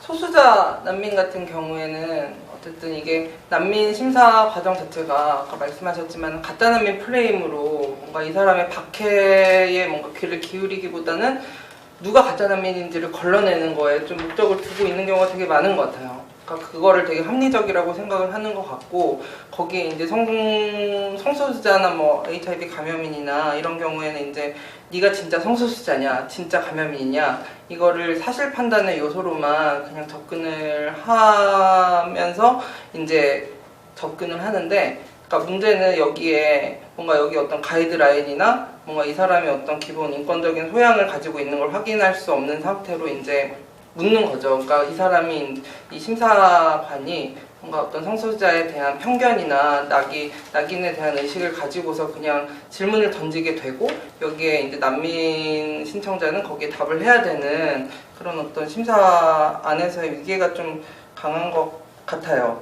근데 이 상황 같은 데도 보면은 여기서 일단 말이 통하지 않잖아요. 그래서 이제 통역자도 있고 심사관도 같이 있어야 되는 상황인데, 이 통역자의 경우에도 이게 심사관만의 의식이 중요한 게 아니라 통역자도 되게 중요한 거죠. 근데 통역자가 잘못 통역을 해가지고 그냥 마음대로 적는 경우도 있었다고 하고, 그리고 또 이 난민 신청자 중에서는 그런 얘기들도 하더라고요. 이제 자국의 통역자에 대해서 좀 믿을 수가 없다. 부담이 좀 있다. 왜냐하면 이 나라에서는 성소수자 자체를 이제 뭐 범죄화하거나 불법화를 했을 때 이 통역자도 그런 인식에서 그렇게 자유롭지 않을 수 있잖아요. 그렇게 되면은 이 사람이 이제 난민 신청을 해서 그 신청국에서 이제 어느 정도 체류를 하는 동안에도 소문이 돌 수 있고, 그래서 어떤 해코지를 당할 수가 있다. 그래서 얘기를 못하는 경우들이 좀 많은 것 같더라고요. 그래서 이제 좀 그런데, 그러니까 생각해 보면은 이게 정체성의 여부로 판단을 할 수 있을까? 그러니까 이 성소수자로서는 이렇게 살아야 된다, 뭐 트랜스젠더는 이렇게 살아야 돼, 감염이 이렇게 살아야 된다라고 하는 답이 있는 게 아닌데도 이제 이 사람이 어떤 구체적인 삶의 좀 지층을 가지고 있는지를 보는 게 아니라 그냥 정체성 여부로만 접근하는 게 좀 문제일 수 있는 것 같고, 그리고 또 하나는 이게 난민 신청자를 심사하는 거고, 이게 이제 막 되게 긴급한 상황에서 어쨌든 막 난 이 나라 갈래 저 나라 갈래 해가지고 오는 경우는 되게 희박하잖아요. 그래서 한국에 왔는데 그러면 진짜 이 사람이 뭐 사전에 막 몇 년 동안 증거 자료를 모아가지고 오는 것도 아니고, 그런 상황에서 당연히 불안정할 수밖에 없고 일관될 수가 없는 상황인데, 이거에 대해서 정말 사실 여부만 그냥 따지는 것이 과연 맞을까? 그래서 얘기를 나누다 보니 또 심사하는 사람 개인의 자격을 지금 우리가 질문할 게 아니라 진짜 구조적으로 촘촘하게 무지에 바탕하고 있는 문화를 어떻게 바꿀 것인가 큰 문제겠어요. 네. 저도 좀 구조적인 얘기를 말씀드리고 싶은데, 일단 진술이 불가능한 부분에 대해서 말씀드릴 수 있을 것 같아요. 난민 심사 같은 경우는 일단 뭐 돈이 많아야지 난민 인정 받을 수 있다라는 얘기가 일단 신청자들 사이에서 왜 나오냐면, 그러니까 제도가 있다고 진술의 기회가 있다고 해서 그걸 제대로 활용할 수 있는 상황이 아니라는 거죠. 그러니까 처음 신청서 15장짜리를 써야 되는데 그 15장짜리 쓰는 게 난민법이 굉장히 어렵게 되어 있기 때문에 그걸 이해하는 것도 어렵고, 또 언어가 다르기 때문에 잘 언어를 구사를 해서 작성을 해야 되는 문제가 발생합니다. 그렇기 때문에 당연히 법률 조력을 받아서 활동가나 변호사를 만나서 신청서를 작성을 해야 되는 거고, 뭐 돈이 있으면 행정사무소 같은 데 가가지고 30만 원, 50만 원 줘가지고 뭐 신청서를 작성을 하거나, 또는 이 과정에서 브로커를 만나게 되기도 하는데, 근데 이 과정 자체가 이미 내 이야기가 다른 사람에 의해서 편집이 되는 거거든요. 그래서 실제로 많은 분들 신청서를 나중에 복사해서 보면은 본인이 이런 얘기를 썼다는 걸 이해하지 못한 채로 제출한 경우가 많아요. 근데 이제 문제는 그 다음 진술의 기회는 면접인데, 면접은 혼자서 해야 된다는 겁니다. 그러니까 이게 구조적으로 진술이 불일치될 수밖에 없는 함의를 가지고 있는 부분이 있다는 거고요. 난민 같은 경우에 이제 5년의 긴 심사 기간 동안 거의 평균 1시간 정도, 통역을 제외하고 1시간 정도의 기회가 있는데, 이때 이제 면접이 구성되는 것들을 보면은 사실 뭐 질문은 당연히 심사관만 할 수 있는 거고, 질문이 어디서 나오냐 했을 때는 신청서를 기반으로 나와요. 근데 신청서를 제대로 작성하지 못할 경우는 내가 원하는 걸 진술할 수 있는 질문 자체가 아예 등장할 수 없는 구조라는 게 이 문제인 것 같습니다. 그래서 난민 심사 제도는 사실상 난민으로 하여금 계속 본인이 박해받을 충분한 근거가 있는 공포가 있다는 것, 그리고 본국 정부가 보호를 하지 못하는 것에 대해서 계속 설득을 하도록 난민분들한테 요구를 한다는 문제가 있는데, 근데 이게 결국에는 그 난민분들의 어떤 설득력에 따라서 난민 지위 인정 여부가 갈리는 부분이 생긴다는 거죠. 근데 이제 받기를 받을 충분한 근거가 있는 공포라거니 이 어려운 개념과 또 본국의 보호 가능성 이런 것들을 1시간 안에 설득한다는 게 과연 가능한 일인지가 제가 잘 모르겠고, 또 그거는 혼자서 진술하는 게 아니라 내가 무슨 말 하는지도 모르는 엉망진창인 통역과 같이 해야 된다는 거, 그게 문제인 것 같습니다.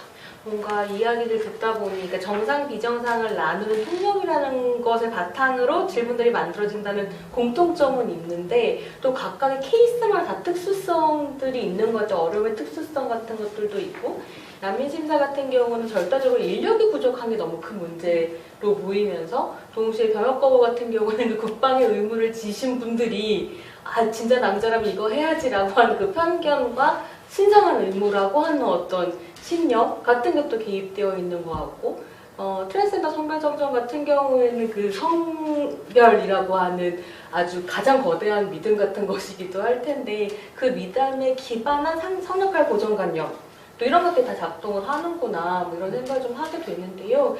네, 활동가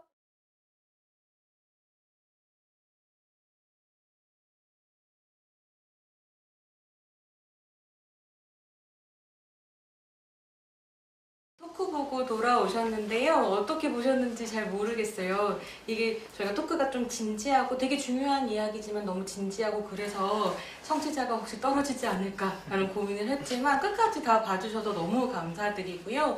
여기서 이제 못한 이야기들 좀 더 이어서 진행을 해볼 텐데요. 그러기 전에 여기 나와 계신 분들 좀 힘 얻으실 수 있게 채팅창이 칭찬 일색이었어서 그 내용들 좀 소개를 해드리겠습니다. 주영호님께서는요, 이 영상으로 배우는 게 정말 많아요. 좋은 기획 감사합니다 해주셨고요. SB님도 정말 너무 훌륭하신 기획입니다. 박수 한번 칠까요? 저희 5명은 카메라 앞에 있지만 카메라 뒤에 계시는 분들도 굉장히 많으시거든요. 함께 고생해주고 계십니다. 림보 H님은 이렇게 연결점이 많을 줄이야. 너무 훌륭하신 기획. 네, 웃음 이렇게 해주셨고요. 진아님께서는 오늘을 1탄으로 앞으로 많은 탄을 만들어 보아요. 네. 얼마 같아요? 근데 이게 인권재단 사람의 반차별 데이데이 사업 지원금으로 지금 힘들게 제작을 하고 있는 거여서 2탄, 3탄을 원하시면 후원이 필요하다. 그렇죠. 라는 이야기를 전업체에서 꼭 해달라고 예, 말씀을 해주셨습니다. 그리고 송싱님께서는 너무 중요하고 소중한 방송이네요. 용채 써주셨어요. 네, 감사합니다. 여홍님께서는 이런 방송 너무 좋네요. 포스트 코로나 시대 연분홍TV 소중합니다. 네, 그렇다면 좋아요와 구독, 공유 부탁드리고요. 그래서 저희 이제 칭찬 좀 나눠보았으니까 힘을 얻어서 하던 이야기 좀 더 계속 이어가 보면, 어쨌거나 그런 방식으로 심사를 통과할 수 있는 사람과 통과할 수 없는 사람을 나누는 것이 사실 어떤 전형을 만들어낸다는 생각이 좀 들거든요. 그게 굉장히 우리 사회 편견에 기대고 있는 것이기도 하고요. 그래서 활동하시는 각 분야에서 이런 심사가 만들어낸 전형성의 문제, 서로가 주고받는 영향, 그리고 그렇게 해서 사회에 만들어진 효과, 이런 부분에 대해서 좀 더 이야기를 나눠주시면 좋을 것 같아요. 네. 네, 먼저 소수자 난민에 대해서 좀 말씀을 드리고 싶은데, 그러니까 저는 이게 난민은 이래야 된다, 소수자는 성소수자든 HIV 감염인이든 이래야 된다라고 하는 게 이제 이 심사 과정에서 올라오면 이게 어쨌든 위계를 가지고 있는 관계고, 그리고 또 여기서 탈락이 되면은 다시 이제 재심사를 하기가 너무 어려운 상황이잖아요. 그랬을 때 피해자 프레임이 좀 만들어진다는 생각이 들었어요. 그래서 성소수자라고 해가지고 결혼을, 우리나라는 지금 혼인평등이 되지 않고 있기 때문에, 그러니까 결혼을 할 수도 있잖아요. 또 경우에 따라서는. 그리고 또 다른 관계를 가질 수도 있고. 근데 너 왜 여기서 결혼을 했어? 너 왜 이성을 사겨? 이런 이유로 다시 이제 성소수자로서 난민을 통과가 됐던 사람이 다시 탈락이 되기도 하고, 이런 일들이 또 있었거든요. 그러니까 여기서 어쨌든 이런 프레임에서 어긋났을 때 계속 탈락시키는 것이 뭔가 이들의 서사나 이들의 삶의 어떤 입체성을 되게 납작하게 제도가 지금 만들고 있다라는 생각이 좀 들고, 또 한편으로는 여기에 이제 난민 혐오도 그렇지만은 소수자에 대한 혐오도 좀 작동이 되는 것 같다는 생각이 들었어요. 그러니까 이거는 어떻게 보면은 한국 사회에서 이제 소수자를 향한 차별이나 뭐 편견 같은 것들이 그러니까 그런 토양 위에서 이런 심사가 이루어지고 있다라는 걸 좀 보여준다는 느낌이 들었고, 그래서 이 사람들이 체류하는 동안은 어쨌든 그 비후국인 한국에서 살게 되잖아요. 그랬을 때 이제 이 사람들은 여기서 어쨌든 체류를 하면서 안전하게 지낼 수 있느냐, 지금의 이제 한국의 성소수자들이나 감염인들도 그렇게 지낼 수가 없는 상황에서 이들 또한 당연히 그렇게 지낼 수가 없다. 특히나 그래도 이제 뭐 국내 같은 경우는 뭐 성소수자 커뮤니티가 있고 감염인 커뮤니티가 있고 그래서 서로를 지지하고 조력하고 이런 경우들이 있는데,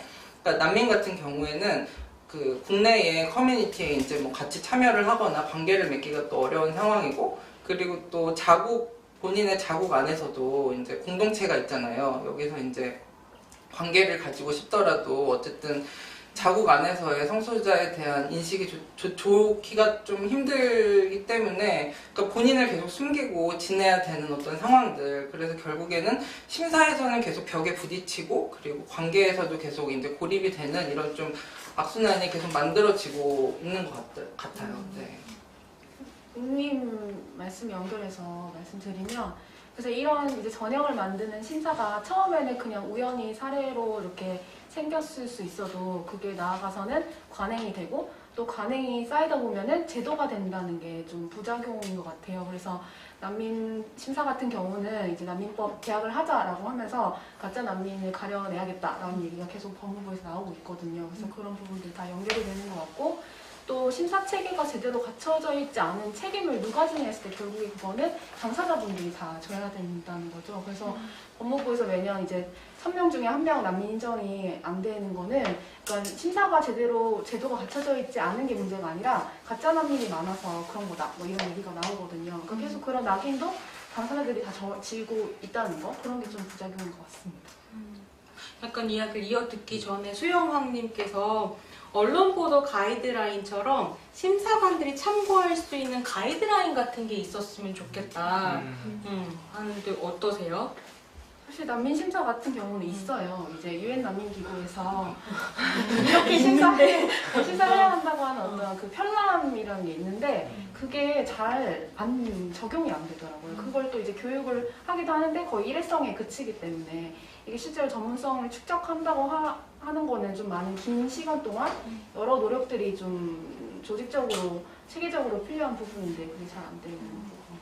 오늘 또 이거 보시면서 더 많이 관심 가져주시고, 있는 가이드라인은 준수할 수 있도록 좀 목소리를 내주시고, 없는 가이드라인은 만들도록 또 같이 얘기를 하면 좋겠네요. 그러니까 선별정정 같은 경우는 지금 대법원 예규라고 대법원 내부의 규칙이 어떤 절차를 규정하고 있거든요. 대법원에서 이게 절차를 규정한 일종의 가이드라인 역할을 한다고 하지만 굉장히 부실해요. 그냥 뭐 서류를 뭐 내면 되고, 그냥 뭐 뭘 조사하면 되고, 뭐 실제로 심리가 얼마나 걸리는지, 뭐 질문을 어떻게 해야 되는지 이런 세부적인 지침은 전혀 없는 상황이다 보니까 이제 대부분 법원의 어떤 재량으로서 판사가 본인 개인의 편견이나 어떤 자의적인 판단으로서 이루어지는 경우가 많고요. 그래서 사실 이 트랜스젠더의 전형도, 이제 심사에 만든 전형도 굉장히 이제 정해져 있죠. 그러니까 요건에 따를 수 있는 트랜스젠더라고 하면은 이제 뭐 수술도 했어야 되고, 생신도 없어야 되고, 혼인도 안 했어야 되고, 동성혼을 해서도 안 되고, 그리고 외관이나 뭐 사회생활도 남성이나 여성의 어떤 이분법적인 성별에 맞춰야 되고, 아까 병역까지 연관되는 건데 우울해야 되고, 힘들어야 되고, 뭔가 밝은 척하면 안 되고, 뭔가 자기의 소위 말하는 지정된 성별에가 조금이라도 약간 만족하는 것처럼 보이면 안 돼요. 뭔가 항상 힘들어하는 사람이어야 되고, 뭐 그런 고통을 느껴야 되고, 이런 것들이 사실 실제 트랜스젠더의 어떤 삶을 전혀 반영하지 못해서, 그런 사람들이 있을 수 있지만 그게 어떤 실제 트랜스젠더의 다양한 사람들의 어떤 일부분밖에 안 된다는 거.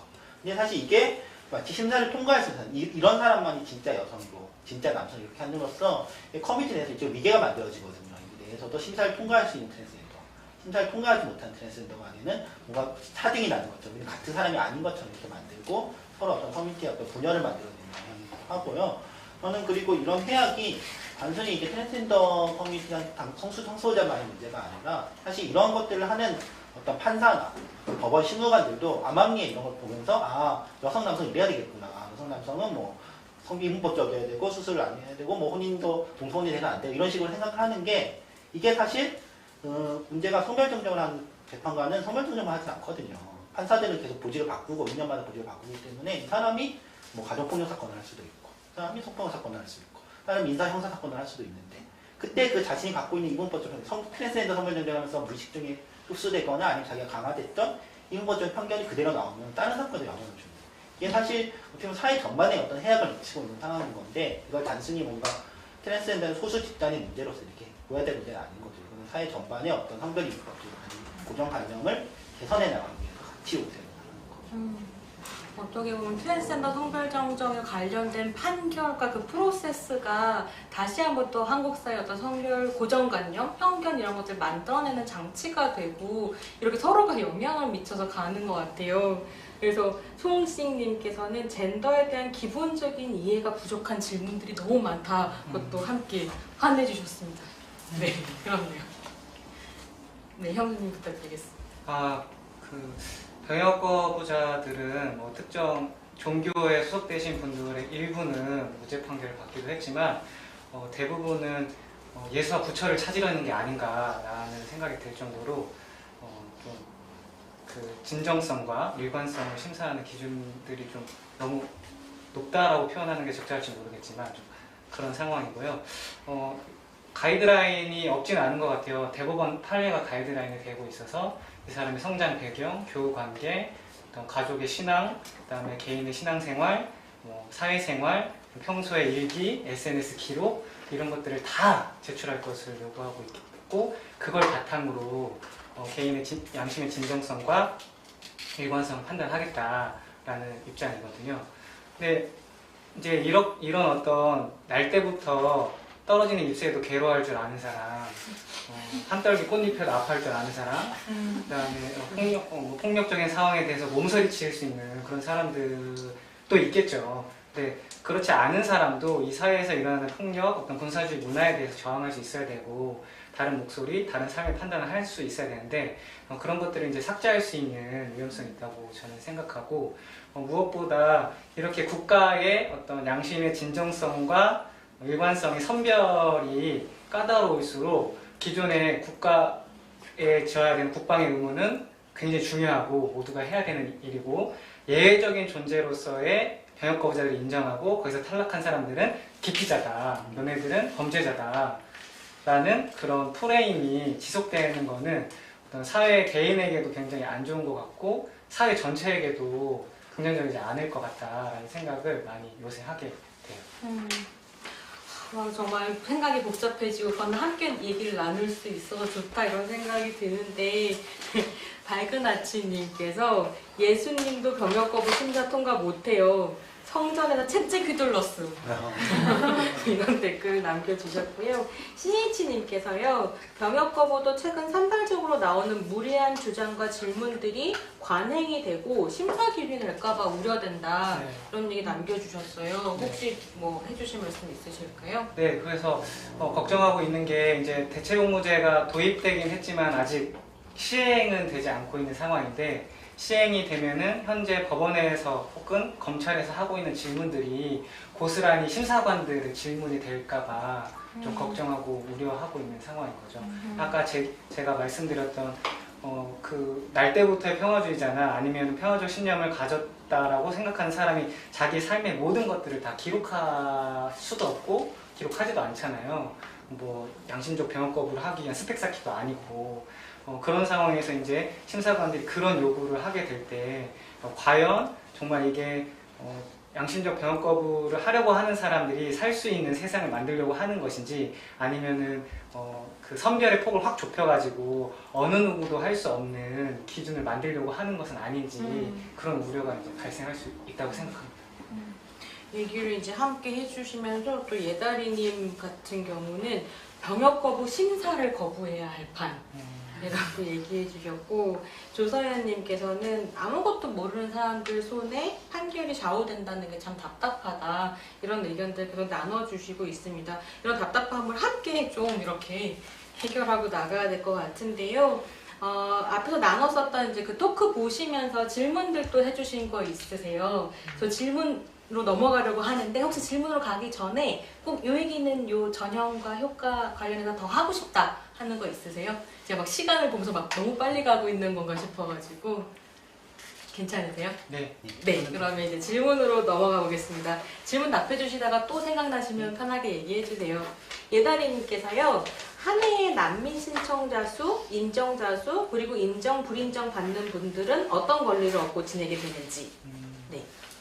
네, 작년 기준으로 해서 가장 최근 통계가 전 세계 난민 신청자가 한 350만 명 정도 있는데 한국은 그 중에 0.4% 정도 되는 15,000명 정도가 한 해에 있었고 그 중에서 79명이 난민 인정을 받았는데 이제 이 중에서 또 뭐 재정착 난민이라고 해서 제3국에서 심사 없이 그냥 바로 오시는 분들이나 기존에 난민 인정 받으셨는데 가족이어가지고 같이 결합되는 분들을 제외하면은 사실은 1,000명에 1명꼴 정도로 인정되고 있는 상황이에요. 그래서 0.3% 정도 인정률이 있는데 이제 난민 인정 받으면 사실 아무것도 없어요. 난민 인정 증명서를 이제 박스 받으면서 받고 그러면 이제 그 이후에는 이제 각자 도생을 다시 해야 되는 거죠. 그래서 난민 인정 받은 이후에 막 8년 막 이렇게 10년 지나는 분들도 노숙하시는 분들도 많이 계시고 왜냐면은 한국에 정착하기 위해서 사실은 정말 많은 지원들이나 어떤 기존의 제도에 접속할 수 있는 여러 가지 뭐 정보나 뭐 지원이나 이런 것들이 필요한데 그런 것도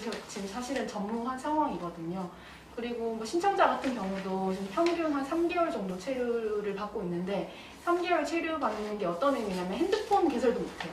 통장 개설도 못하고. 그러니까 사실은 체류도 제대로 못하고 있는 상황인 거죠. 그러니까 체류는 당연히 안 되고 뭐 노동할 권리도 뭐 많이 주고 있지 않냐 뭐 이런 얘기 뭐 예멘 난민 이슈 때도 막 얘기가 나왔었는데 사실은 노동할 권리를 얻기 위해서 정말 복잡한 그 절차가 필요하고 대부분 일용직을 하시는데 일용직은 또 노동 권리를 허가를 받지 못해요. 그래서 사실은 다 노동할 수 없는 상황이신 거죠. 그래서 거의 권리가 없다고 보시면 될 것 같습니다. 네. 이원송님께서 또 질문해 주셨는데요. 아까 꽁트에서도 비슷한 대사가 나왔던 것 같기도 한데 난민 심사 통과와 대한민국 국적 취득은 같은 절차인가요? 예를 들어 난민 인정을 받은 후 별도로 사회통합 프로그램 시험을 쳐야 한다거나 그러니까 귀화 시험을 쳐야 한다거나 할 필요 없이 바로 이제 대한민국 국적을 취득할 수 있나요? 그런 질문 주셨어요.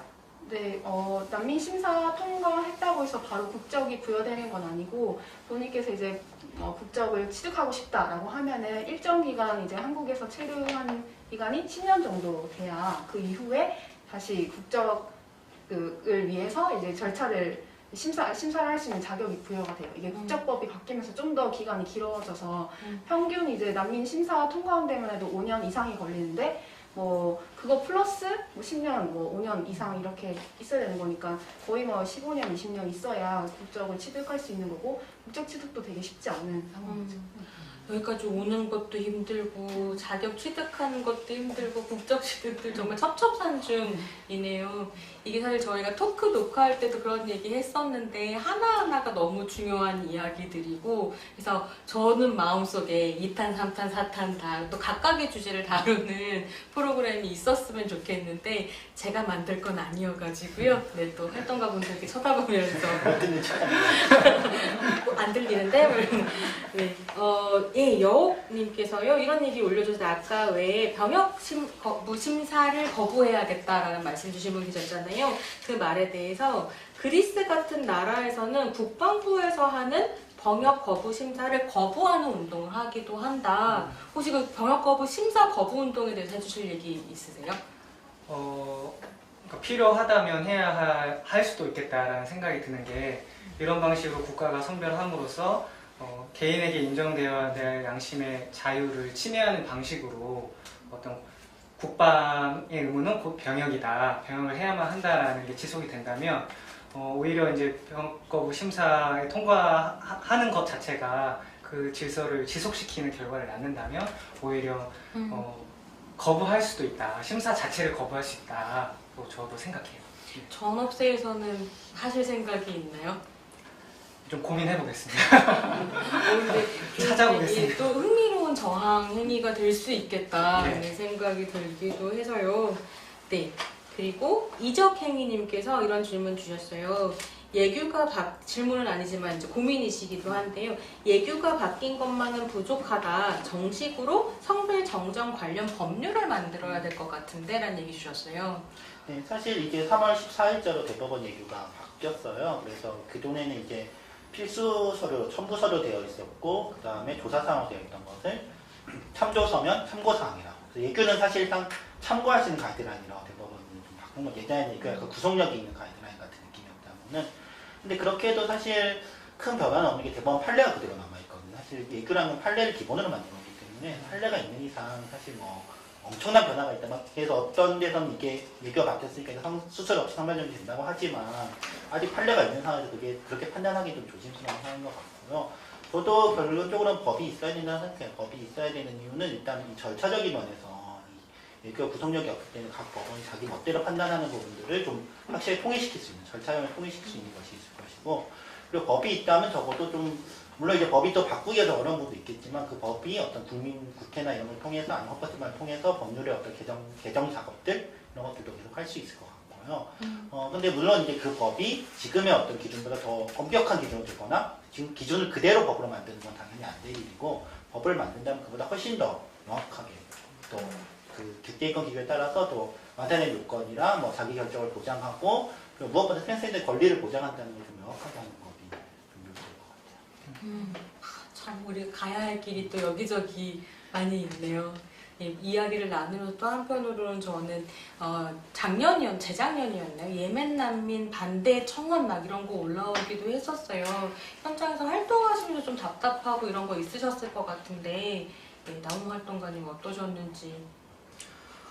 저는 그 현장에는 없었는데요. 근데 이제 보면서 이제 느꼈던 거는 그 가짜 난민이라고 하는 게 과연 뭘까라는 그냥 계속 의구심이 계속 들었어요. 그러니까 그럼 진짜 난민은 뭐지? 진짜 난민처럼 아니 진짜 난민이 있다면 이 사람만큼 불행한 사람이 있을까? 라는 생각도 좀 들더라고요. 이 사람은 진짜 난민이라고 하는 어떤 기준에 부합하려면은 정말 어마어마한 박해를 받아야 되고 이거를 또 몇 년 동안 어떤 자료로 축적을 해놔야 되고 그런 긴급한 상황에도 사람들에게 보여주기 위해서 그렇게 해서 뭔가 팩트 체크까지 다 진행이 된 다음에 이제 진짜 난민이라는 어떤 인정을 받게 되는 사람인 거잖아요. 저는 그런 거는 정말 어떤 뭐랄까 상상 속에서나 좀 만들어 볼 수 있는 사람이라는 생각이 들었고 왜 이런 기준을 잡을까 그러면서 저는 또 여기서는 정말 국민과 비국민을 나누는 그런 국가의 어떤 권력이 좀 계속해서 작동하는 것이 아닌가 이런 미시적인 지점에서도 그러니까 비국민이라고 하는 지점에서도 이 사람은 인정의 대상이 되고 어떤 사람은 인정의 대상이 되지 않는다고 하는 게 그러니까 계속 작동을 한다는 생각이 참 이게 그냥 난민이라고 하는 분야에만 얘기를 할 수 있는 건 아닌 것 같다. 뭐 성소수자도 마찬가지고 감염인도 마찬가지고 저는 좀 되게 비슷한 어떤 패턴들을 또 갖고 있는 것 같거든요. 맥락들은 다 다르더라도 그래서 좀 이들이랑 어떻게 공존을 할 수 있을까. 저는 봤을 때 이 사람들이 박해의 어떤 경험을 가지고 왔지만은 체류하는 동안에는 자신의 권리를 계속 요구할 수 있어야 되고 그러려면 혼자 할 수 있는 건 아닌 거고 그러려면 누가 옆에 계속 있어야 될까라는 생각이 들면서 그러니까 공존에 대해서 좀 고민을 하게 되는 것 같아요. 그러니까 저 뭐 공동체와 커뮤니티에 대해서 계속 얘기를 하지만은 여기서의 어떤 배타적인 어떤 구조들이 작동하는 것은 아닌지, 그러니까 여기서 그러면 우리는 어떻게 이 사람을 좀 환대를 할 수 있을지, 그러려면은 어떤 커뮤니티나 공동체 안에서 무엇이 바뀌어야 될지, 아니면 뭐 이 운동 자체에서 우리가 좀 더 뭐 권리를 요구하고 시민권 같은 걸 얘기할 때 여기서의 기준이 되는 것에 대해서 좀 비판적으로 개입해야 되진 않을지 이런 것들을 좀 고민했던 것 같아요. 생각해보니 사실 청원이라는 장이 온갖 혐오가 또 다 올라오는 곳이라 그 장도 좀 고민을 하게 되는 부분들이 있는 것 같아요. 또 최근에도 사실 수술 없이 선별정량을 막아달라는 청원이 20만 원 넘어서 했었죠. 청와대 답변은 상투적으로 그건 사법부입니다라고 끝내버렸지만 사법부에 교육이 필요한 사람들이 막 드글드글하고 뭐 이런 그러네요. 여러 가지 좀. 그 정민오님께서 신들이 한국 법원에 오면 판사랑 멱살 잡고 싸울 듯 코멘트를 주시기도 했습니다. 저는 여기서 물론 이제 판사들이 하는 역할이 뭔지를 정확히 판단할 수 있는 이상하게 사람을 판단할 수 자격을 준 건 아니거든요. 우리가 판사들한테 뭔가 이제 권위를 부여하고 뭔가 판사가 뭔가 대단한 것처럼 하는 이유는 그나마 그런 시스템적으로 어떤 서로 분쟁이 있을 때 객관적인 제3자가 하나 판단할 사람이 필요하니까 그냥 꽂아놓은 거지. 그냥 공무원이죠. 사실 공무원이지 뭐 대단한 뭐 높은 지위에 있고 뭐 사람보다 더 위에 있는 존재가 사람을 판단하고 만든 존재가 아닌데 판사들이 사실 그걸 망각하는 것 같아요. 성별 정리도 보면은 성별을 자기가 판단할 수 있다. 병역거부도 병역거부의 삶을 자기가 멋대로 이 사람은 진짜 삶이다, 가짜 삶이다 판단할 수 있다고. 이런 것들을 생각하는 거는 굉장히 오만한 일이죠. 우리 너무 할 얘기가 많은데 사실 시간이 또 다 되어가서 요 이야기들과 함께 혹시 또 2탄을 준비하시면 고민해볼 만한 주제를 던져주신 분이 계세요. 깻잎님이신데요.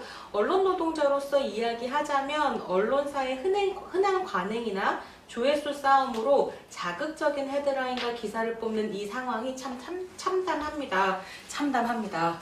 네, 그렇습니다. 언론노조나 각 기자협회의 보도준칙을 어겨도 어떠한 불이익을 얻지도 않고 수정하거나 삭제하면 그뿐이라는 관행이 만연하다라고 지적해 주셨고요. 정말 함께 좀 더 이때까지 해왔지만 더 또 얘기해갈 과제가 많이 남아있다라는 생각과 함께 예다리님이 이런 제안 해주셨어요. 이미 하고 계실지도 모르지만 10대들을 대상으로 하는 병역 거부 강연회가 있으면 좋을 것 같다. 네, 저희가 작년에 우연찮게 저희가 병역 거부 교환을 만들고 있는데 그걸 좀 학교에서 해볼 기회가 있었어요. 중학교? 고등학교? 중학교. 네, 감사합니다. 중학교에서 해볼 기회가 있어서 저희 전쟁 없는 세상에서도 그런 동일한 문제의식을 가지고 교환도 만들고 학교에 나가서 좀 호흡하고 소통하려고 하는데 마침 또 코로나 터지면서 올 한 해도 좀 그거를 좀 열심히 해보려고 했는데 좀 잠정 중단한 상태로. 언택트로 준비하셔야겠네요. 네. 근데 지금 아마 보고 계시는 교육 현장에 계시는 선생님들께서는 또 전업세가 이런 프로그램 준비하고 있다고 하니까요. 많이 연락 주시고 같이 협업 좀 할 수 있었으면 좋겠어요. 네. 김용민 님이 이분 활동가신가요? 캠페인 문구 하나 나왔네요. 진정성 요구가 곧 차별이다. 네. 내년에 이걸로 가나요? 내년 집회를 예, 이런 제안을 해주셨고요. 그래서 이번에 이제 오늘 이 시간 마무리를 좀 해볼까 싶은데 마지막 질문이 있습니다. 이것만은 꼭 바꿨으면 좋겠다. 와 함께 오늘 이 자리에 대한 소감도 살짝 해주시면서 정리해볼까 싶어요. 어느 분부터 하실까요? 제가 녹화 때 제가 먼저. 네. 그러니까 현재 그 병역 거부자들에게는 두 가지 좀 쟁점이 있을 것 같아요. 대체복무 심사 과정의 문제, 현재 진행되고 있는 재판의 문제가 있을 것 같은데 먼저 재판과 관련해서는 재판을 좀 신속하게 해줄 필요가 있다라는 점. 왜냐하면 계속 미루기도 하고 이게 특정 시기, 그러니까 사회적으로 특정 시기를 지나는 사람들인데 1년, 2년 이렇게 연기가 되면 자신의 삶을 계획하기가 너무 어렵고 예측 가능성이 없기 때문에 좀 신속하게 재판을 해줄 필요가 있고 아까 앞에서 나왔던 어떤 재판 과정에서 던져야 될 질문들은 이야기가 됐으니까 넘어가고 이제 대체복무 관련해서는 대체복무법이 도입되는데 국가가 대체복무제가 있습니다 고지할 의무가 그 조항이 삭제된 채로 이제 통과가 됐어요. 그래서 그런 게 좀 개선이 됐으면 좋겠고 내용도 교정시설로 국한되어 있는데 교정시설 이외에 좀 다양한 대체복무 영역으로 확대되는 과정도 앞으로 더 필요하다. 당장은 교정시설로 결정이 됐지만 그런 아쉬움이 있고 심사위의 중립성인데 구성 자체는 뭔가 국방부나 병무청의 숫자가 많지 않다 하더라도 운영 과정에서 회의 과정에서 이제 다수가 될 수 있는 가능성이 있기 때문에 이런 부분에서는 국방부나 병무청이 과연 병역 거부자들을 제대로 심사할 수 있을 기관이냐라는 이제 의문이 있을 수 있잖아요. 그래서 이런 부분에서 좀 앞으로 개선 과제가 좀 잘 도출돼서 나아졌으면 좋겠다라는 말씀을 드리고 싶었습니다. 저도 이어서 말씀을 드리자면 난민 심사 같은 경우는 당연히 신속하고 공정하고 전문적이고 독립적인 심사를 하기 위해서 기본적인 체계가 갖춰져야 된다고 하는 건 아마 다 동의가 되실 것 같아요. 그래서 현재는 독립적인 심사가 이루어지고 있지 않기 때문에 출입국 통제 하부 시스템에 있는 지금 그 심사를 좀 독립적으로 분리시키는 것, 그리고 자원과 인력을 충분히 마련해서 조속 심사를 중단시키는 것, 그리고 인권 침해가 발생하지 않도록 계속 이렇게 노력을 하되, 또 심사 전반을 아우르고 있는 인력들에 대한 전문성을 축적을 위해서 계속 자원을 아끼지 않는 거, 이런 것들이 아마 기본적으로 필요한 것 같아요. 근데 이제 오늘 이제 크게 나왔던 주제가 가짜 판별에 대한 얘기가 나왔는데, 가짜 판별 기조가 어떻게 나왔냐 했을 때 결국엔 이게 거대한 시스템인 것 같거든요. 이 체계를 이루고 있는 사람들과 또 이 사람들이 낳은 관행들이 굉장히 복잡하게 얽히고 설켜서 하나의 큰 심사 체계로 이루어지고 있는데, 이런 체계를 어떻게 쌓을 것인가 했을 때 사실은 되게 밑빠진 독에 물 붓기 하는 그런 기분이 되게 많이 들 때가 있어요, 활동가로서. 근데 또 반면에 생각해보면 아무리 좋은 제도를 하더라도 사람들이 결국에는 제도를 운영하기 때문에 인권 침해는 필연적으로 발생할 수밖에 없다. 그렇기 때문에 이걸 인권 침해를 어떻게 감시할 것인지, 그리고 그 인권 침해에 따른 피해자들의 권리 회복을 어떻게 적극적으로 방편을 마련할 것인지, 이런 부분에서 좀 더 고민이 필요한 게 아닌가 생각이 듭니다.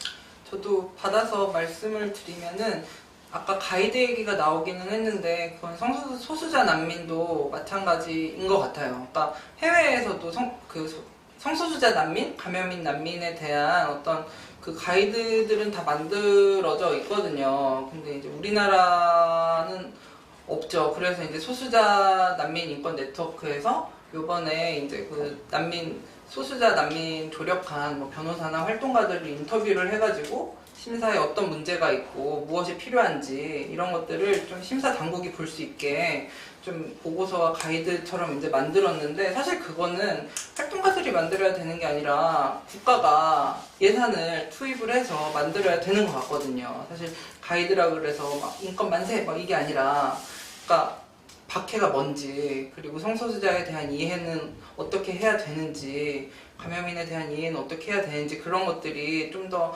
있어야 되고, 그거는 이제 뭐 인종이나 계급이나 국가나 이런 것들에 대한 좀 권력에 대해서도 국가가 생각을 해야 되는 지점인 것 같거든요. 그래서 그런 일단 공부를 해야 되고 가이드를 만들어야 되는데, 그러려면 은지님이 말씀하신 것처럼 국가가 그런 심사 과정에 대해서 확충을 해야 되는 것 같아요. 심사 인력이나 통역 인력이 너무 부족하고, 그러다 보니까 너무 졸속으로 이루어지는 경우가 많고, 통역 같은 경우에도 알아보만 해도 방언이 너무 많은데 통역할 수 있는 사람은 정말 조금밖에 없고, 조금밖에 이제 확충을 하지 않는 상황에서, 그러니까 이 통역자에게 뭔가 나의 진짜 생존을 맡겨야 되는 상황이 되는 거잖아요. 그랬을 때는 이제 이 사람이 뭐 성소수자에 대해서 어떻게 생각하는지도 모르고 이랬을 때, 이런 것들에 대해서 좀 통역자에 대해서도 배치를 많이 하고 또 교육도 되게 필요한 것 같고, 그러니까 무엇보다 이거를 그냥 행정으로 생각하면서 너는 합격, 너는 불합격 뭐 이런 식으로 이제 정하는 게 아니라, 좀 이 사람이 어떤 박해를 당했는지, 그러니까 이게 팩트체크 뭐가 틀리고 뭐가 맞고가 아니라 이 사람이 당연히 빈틈이 있을 수밖에 없는 상황들이 있잖아요. 그러니까 여기에 그 한국이라는 나라에 오기까지 뭔가 긴급한 상황 속에서 이게 진술이 일관되지 않더라도 이걸 어떻게 좀 더 증거를 보완하면서 이 사람의 경험을 서사로 만들어내갈 것인가, 여기에 좀 초점이 맞춰지는 게 너무 중요한 것 같고, 또 내부적으로도 저는 뭐랄까 성소수자 커뮤니티 안에서 활동을 하고 있다 보니까는 좀 이 커뮤니티는 이주민이나 난민들과는 좀 어떤 관계를 가져왔을까, 아니면 어떤 관계를 가져야 될까라는 생각도 좀 드는데, 그러니까 우리의 태도에 대해서도 한번 좀 고민을 해봤으면 좋겠어요. 그러니까 지금 우리에게, 그러니까 뭐 외국인 성소수자 친구들이야 뭐 있겠지만은 대부분은 이제 좀 여기 커뮤니티 안에서의 인프라나 지지망이라고 하는 것들이 뭐 영어 사용 중심으로 좀 이루어져 있고, 그렇다면은 좀 커뮤니티 안에서 이제 이런 이주민이나 난민들이 어떤 긴급한 상황이 있을 때 어떻게 뭐 의식주 같은 거를 제공을 할 수 있을지, 그러니까 소수자 난민들을 지원하다 보면은 이 그 자국의 공동체에서도 이제 좀 배척당하는 경우들도 있거든요. 일터에서 차별이야 말할 것도 없고 이랬을 때 좀 어떻게 우리가 좀 같이 살 수 있는 어떤 자리들을 마련할 수 있을지, 자원들을 마련할 수 있을지 이런 것들을 좀 같이 고민을 해봤으면 좋겠습니다. 앞에서 얘기한 제도적인 어떤 개선이나 이런 것들이 다 겹치는 것 같아요. 근데 저는 이제 좀 큰 틀에서 말하면 고전의 마지막 멘트로서 하면은 좀 아까 얘기하다 까먹었는데 영상을 보니까 머리를 잘 짜는 것 같다는 생각이 언제 잘랐거든요. 잘 짜는 것 같아요. 희망당장이고요. 어쨌든 큰 개념은 법정 성별이 대체 무엇인가에 대해서 기본적인 관념을 좀 바꿔야 될 것 같아요. 그러니까 이게 사람이 법적 성별이 이분법으로 나눠져 있고 변경이 어렵게 되어 있는데 세상에 다양한 성별을 가진 사람이 존재한다. 남성, 여성이 아니라 다른 성별을 가진 사람이 존재한다. 그렇기 때문에 법적 성별도 남녀 2개가 아니라 뭐 3개, 4개, 뭐 다양한 선택지가 있어야 된다.